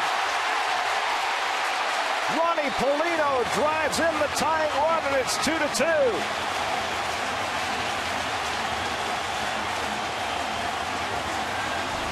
Well, there's your approach. Go the other way with that cutter. He just places it right there. Good move by Terry Collins. Good matchup. Paulino who goes that way. Good call. The Mets with 2-out magic in the bottom of the ninth. The 2-out hit had been their staple during their hot streak. They had 2 out and nobody on against Rivera, a walk to Bay, and base hits by Duda and Polino to tie the game and hand Rivera his 4th blown save of the year. Now Tejada with the winning run at second. Fouled off. Well, Duda at second base, not a great speedster, and Tejada who goes the other way. You see Dickerson and right. And Granderson in center, shaded the opposite field end shallow. It's going to be hard for Duda to score. If you go back to the World Series of '09, Rivera had converted 26 straight saves against National League teams until today. 0-1 to Tejada. Hit sharply, but Pena goes right by him. Here comes Duda. The throw by Gardner to the plate. Duda slides, and he is out. And we are going to extra innings. It went right through Ramiro Pena for an error. Chip Hale waving Duda home, but Gardner threw it on one hop to Martin, and the tag on the leg keeps the Mets from scoring the winning run. Rivera blows the save, 2-2 going to the 10th.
A save against the Mets was 1999, and he almost took the loss, but for a great play by Brett Gardner.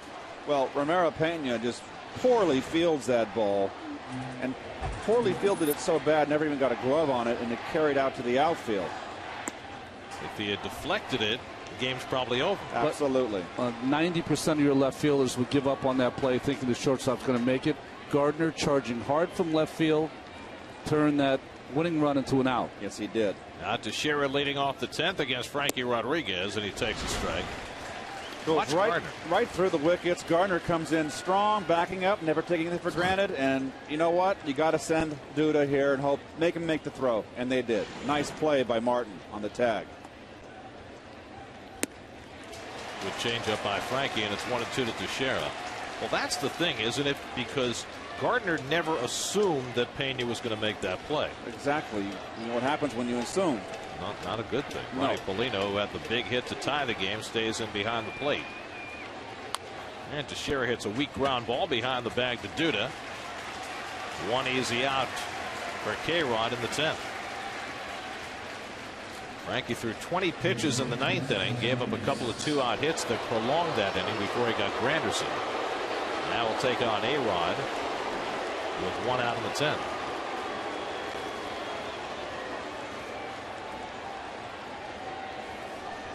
The 2-out walk you talked about, Keith. Yep. K-Rod against A-Rod, and K-Rod has had the upper hand. Alex Rodriguez just 2 for 17 against him. And a fastball strike. So K-Rod brought in when the Mets were behind. And now trying to keep it tied in the 10th.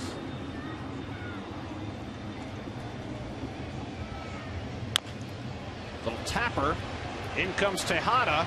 Quick throw. Got him. 2 out. A-Rod just doesn't get down the line the way he used to. Well, Tejada, nice play, too. Charging. Should make that play, but does it properly.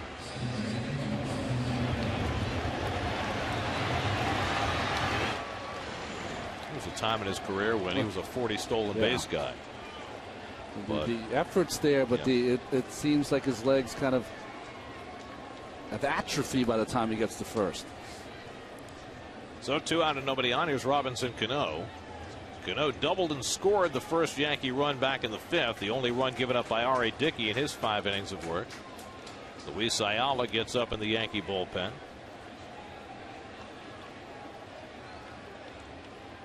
And the breaking ball strike to Cano. The last time Mariano Rivera blew a save against the Mets, it was 1999, and it was a memorable game. That was the game the Yankees hit 6 home runs, and Matt Franco got the game-winning hit with the Mets down a run, 2 out in the bottom of the 9th. A 9-8 Met victory. It is hit to left center field. Over comes Pagan. He can't get it, and it's rolling to the wall.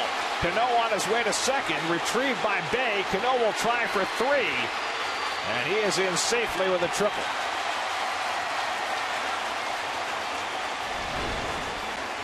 Well, this is misplayed by Pagan here. He thought he had a beat on it and didn't get there.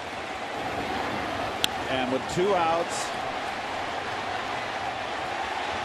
you've got to play it a little safe. You want him to be aggressive. He thought he had a chance to make the catch, but he just misjudged it.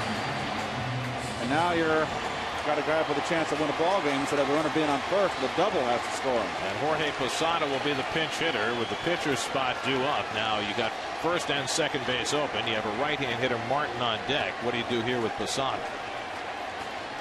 Boy, he's much stronger from the left-hand side. Pitched to him very carefully. Here we go. They're going to walk him. So the Mets are going to throw 4 wide ones to Posada, and they'll deal with Martin instead. And remember, behind Martin you have Ramiro Pena, and there are no left-handed bats left on the Yankee bench. So A-Rod can afford to walk Posada and be careful to Martin.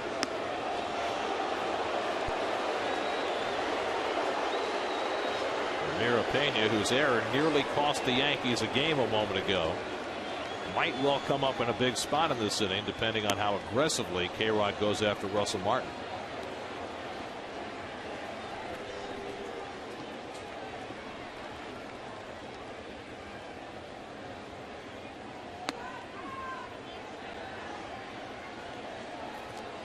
It'll be the Mets' second intentional walk of the game. Cano was intentionally walked in the 8th inning, and that worked out as Isringhausen got Swisher to get out of that inning. And now the intentional pass to the pinch hitter Posada. So first and third and 2 out, and here comes Martin, who's 1 for 4 on the day. Double to left center back in the 7th. And let's not forget, too, on the other side of that field, on the other dugout, you've got skipper Terry Collins playing with a man short today. So he's only got Scott Hairston left on his bench. So Terry and Ken Oberkfell talking about strategy there as K-Rod gets set to go after Martin, who's 1 for 5 in his career against Frankie. First and third and 2 out, 10th inning tie game. And the first pitch curveball for a strike. Keith, you like holding Posada on? Wouldn't it be better to play behind him? He's not going to steal a base. I would play behind him. Absolutely. Just to give you, 5 more feet. This is already K-Rod's longest outing of the season. First time he's gone an inning and 2/3. And a fastball just misses. 1-1 to Martin. The switch hitter Pena is on deck. Cano with the 2-out triple. Posada was intentionally walked. Each team with 2 runs, 8 hits, and 1 error.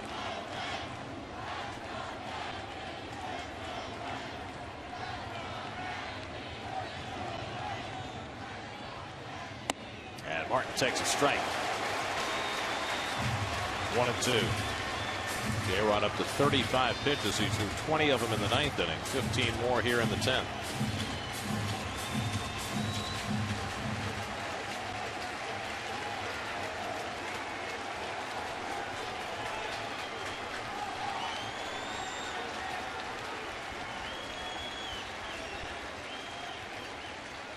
Now the 1-2. Slow ground ball. Murphy's got it to second for the force, and K-Rod gets out of the inning. His first 2-inning outing of the year. Now the Mets will set about trying to win it in the bottom of the 10th.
Is brought to you by Precise from the makers of Tylenol. Targeted relief precisely where you need it. Now available at Duane Reade.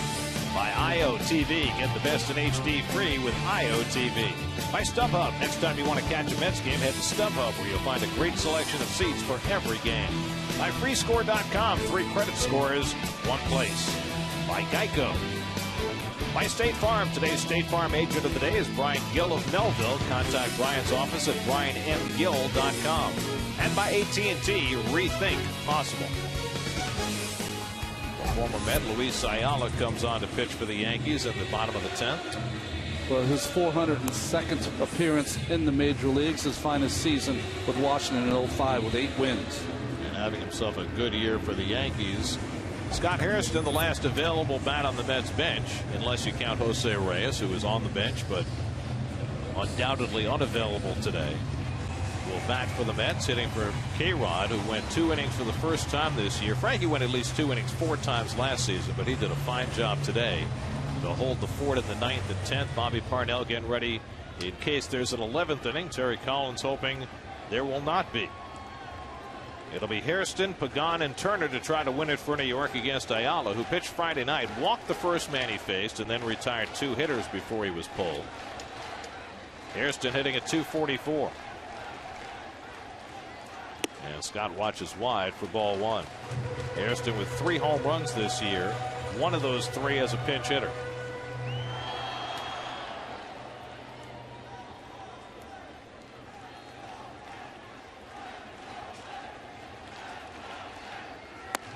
And Hairston gets all tied up, and it's 1-1. Now, we talked about it in the open today, what an enormously important game this is for the Mets. A, you don't want to get swept by the Yankees ever. B, you've got Reyes on the shelf for the moment. And C, they started the day 7.5 behind the Braves, and they're set for a West Coast trip starting tomorrow. Now, the Braves have lost, and the Mets have a chance to pick up a game. And they have already staged 1 remarkable rally in this game, down to their final out, down to their final strike twice.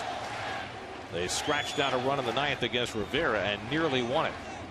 Now trying to get themselves a walk-off in the 10th. And now it's 3-1 to Hairston. So Ayala, who walked his first batter Friday night, in danger of doing the same.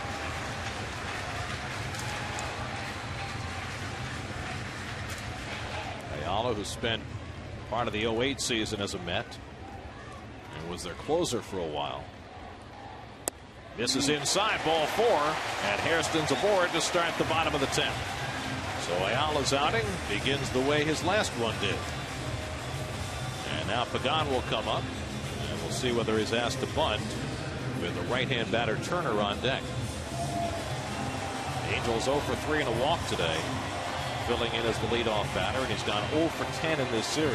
Oh, the way Terry Collins has been playing it pretty much lately, I think that he's going to bunt here and going to set up, with Beltran coming up and Murphy, 2 hot hitters. And Logan, the left-hander, getting ready with Beltran and Murphy up behind Turner. Well, that will signal one thing only, and that's if the sack gets down as an open base, Beltran's going to get walked, and they're going to bring in Logan to pitch to Murphy. A-Rod way down his throat at third base. Well, you'd love to see him slash one by him, wouldn't you? And Pagan giving nothing away as Ayala throws over. Ayala is a sinker ball pitcher. More than 50% of his pitches against left-hander are going to be on the outside part of the plate. I'd give Pagan one swing. Fastball away. And he shows bunt, but pulls it back quickly. 1-0. You can just throw a wrench right in the whole machine right here. Put a little hit and run on. Sinker ball pitcher. Look at that. Just pop it right through there.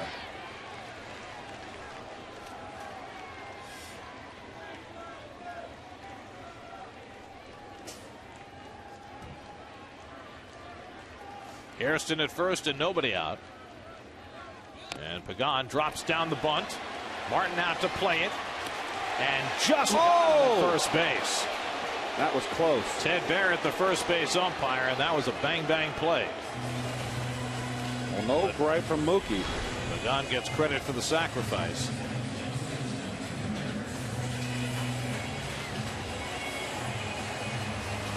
So you get no stretch from Cano, second baseman covering. He's parallel to the throw.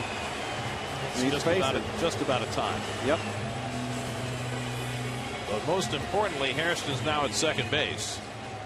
And 2 cracks to get that winning run home with Turner and Beltran. And as Keith said, it stands to reason if Turner doesn't get it done, Beltran won't have a chance. They'll walk him and go after Murphy with the lefty. I love the way the defense is set up for Turner. You've got Cano holding on the runner at second base right there and vacating that hole, which Turner loves to hit to. Up and in, ball 1. And I got a hunch they're just going to pound him in, Ronnie. Turner had a crack in the 8th inning with 2 out and 2 on, but took a called third strike from David Robertson. Now another chance here in the 10th with Beltran on deck. Hairston carrying the winning run at second base. And again they come up and into Turner, 2-0. Yeah, they're going to pitch him in. Problem is if they wind up walking Turner, then they have to pitch to Beltran. That's absolutely correct. That's driving their manager and their pitching coach crazy. Now he needs a strike here, Gary, and he's more apt. A pitcher can make a mistake here. Do not take. Turner's been an outstanding clutch hitter from the day he arrived. And he swings and fouls back that fastball, 2-1. And that had some plate right there. Good cut by Turner.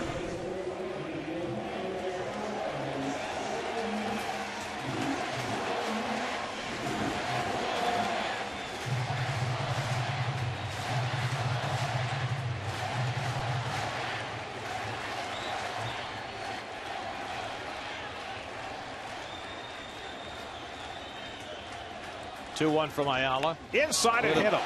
And Turner, who was hit in a big spot to drive in a winning run earlier this season, now is hit in not quite as big a spot, but what it does is force the Yankees to pitch to Carlos Beltran. Well, on a 2-1 pitch, not even close.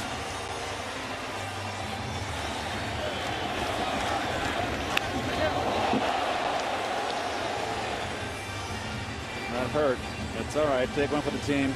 Now, if you're the Yankees in this spot, you knew coming into the inning that Beltran was the guy you didn't want to beat you. Now you're facing him in a spot where he can beat you. How do you approach Why it? bring in the left-hander, because Carlos is hitting only 232 against left-hand pitchers this year. Even though he's got more home runs, the 232 right now, you make him turn around, and then you got the left hand. If you get him out, you got Murphy hitting against the left-hander. So Boone Logan will get the call. The call to the bullpen brought to you by Lincoln. Mets trying to win it in the bottom of the 10th. Beltran coming up when we come back.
Girardi to try and get 2 crucial outs in the bottom of the 10th. Their last appearance was Friday night against the Mets. He struggled early for the Yankees this season. He's found his rhythm a little better, only allowing a run in his last 11 appearances. But the number, huge number, can be wild with those 9 walks and 19 2/3 innings pitched.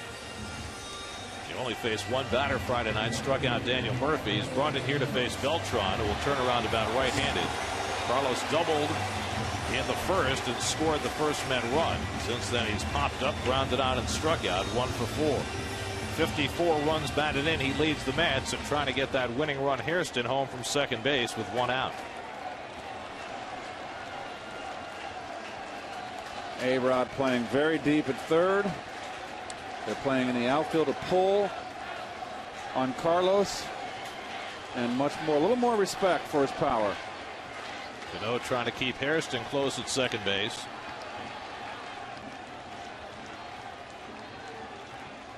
And Logan gives him a look.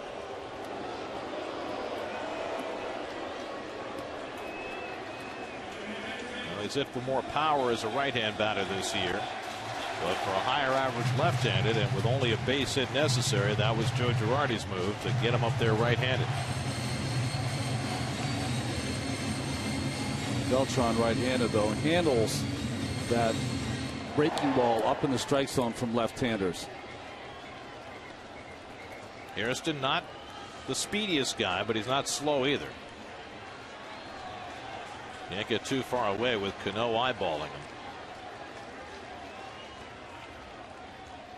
And Beltran pops the first pitch foul back.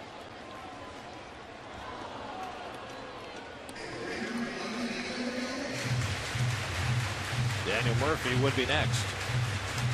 Murphy already has 3 hits tonight.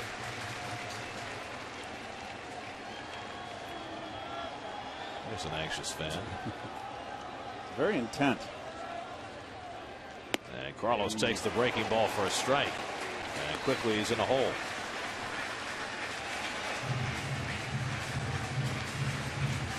54 runs batted in, 8th in the National League. Needs one skinny one here to get the Mets a win.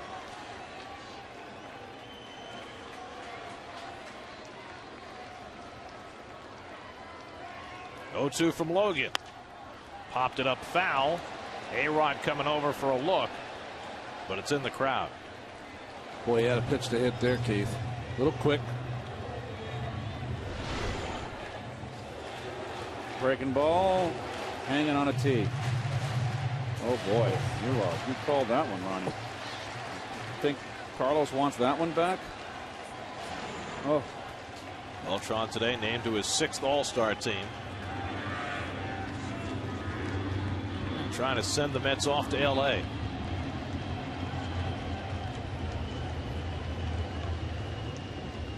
Swing and a miss. He got him with the off-speed pitch. So Logan fans Beltran for the 2nd out. He wants this slider down and in. It's another breaking ball right down the middle. A little away, Ron, and just Carlos swung right through it. It was one of those sliders that just did not break.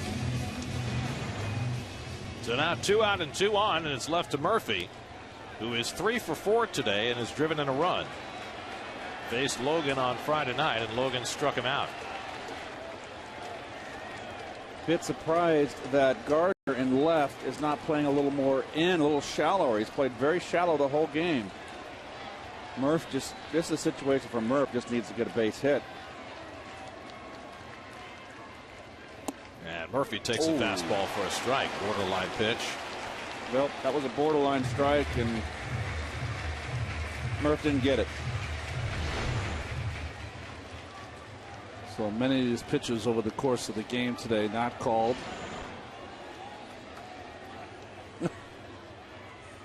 Murphy bloops one foul, and that'll go in the crowd. And again, Logan gets ahead 0-2. Mets tied it in the 9th. They were down to their last out. Bay walked due to single. Polino, as a pinch hitter, drove home the tying run. Hector Noesi up in the bullpen. The Mets had a chance to win it on the error by Ramiro Pena on the ball hit by Tejada, but Gardner threw out Duda at the plate. This would be such a big win for the Mets here. Going on the West Coast trip.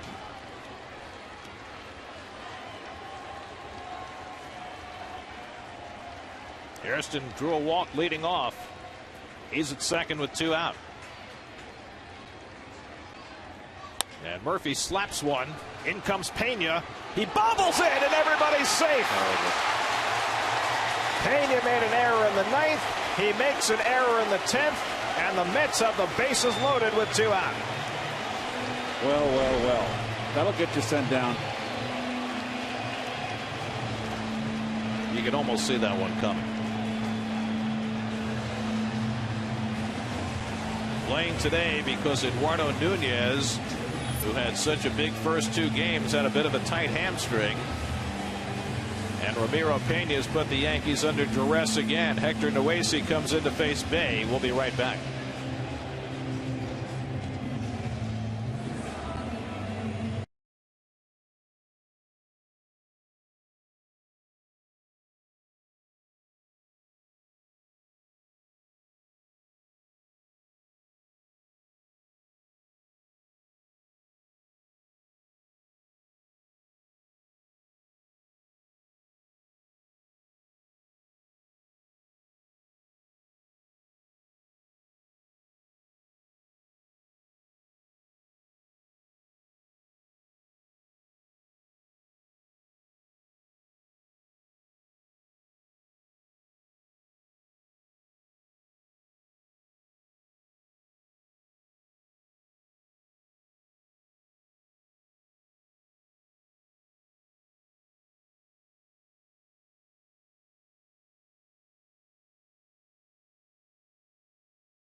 make his second appearance in this series. Yeah, his last appearance against the Mets, gave up a hit, got an out.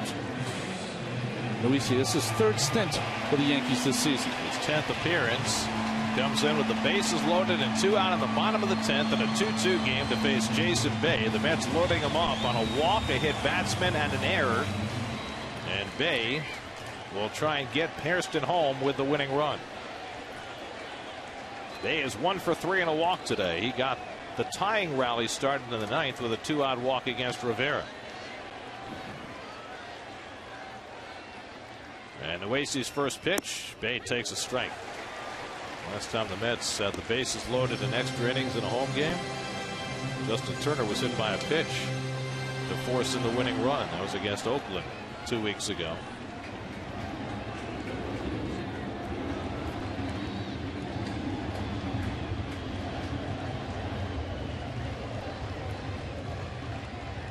Bay hits it in right center, and the Mets are going to win it. Hairston's home with the winning run, and the Mets pull it out of the bottom of the 10th.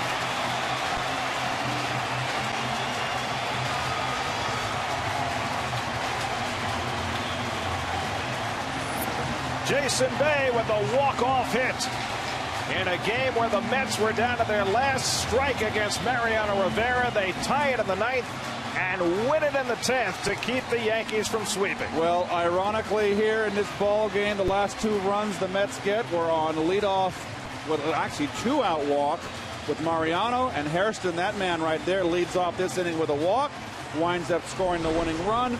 This is a huge win for the Mets. A big hit for this man right here, Bay, who has struggled all season. And this Met team, I tell you what, you got to give them credit. They've got fight. They were 2 outs from being done and going on a road trip on the West Coast, getting swept at home, and look at this. What a reversal. Well, on a day that they have uncertainty about their star player, it was going to take a communal effort to win this ball game today. A much-needed victory and a big hit for Jason Bay. The Yankees had gone in front in the 8th inning.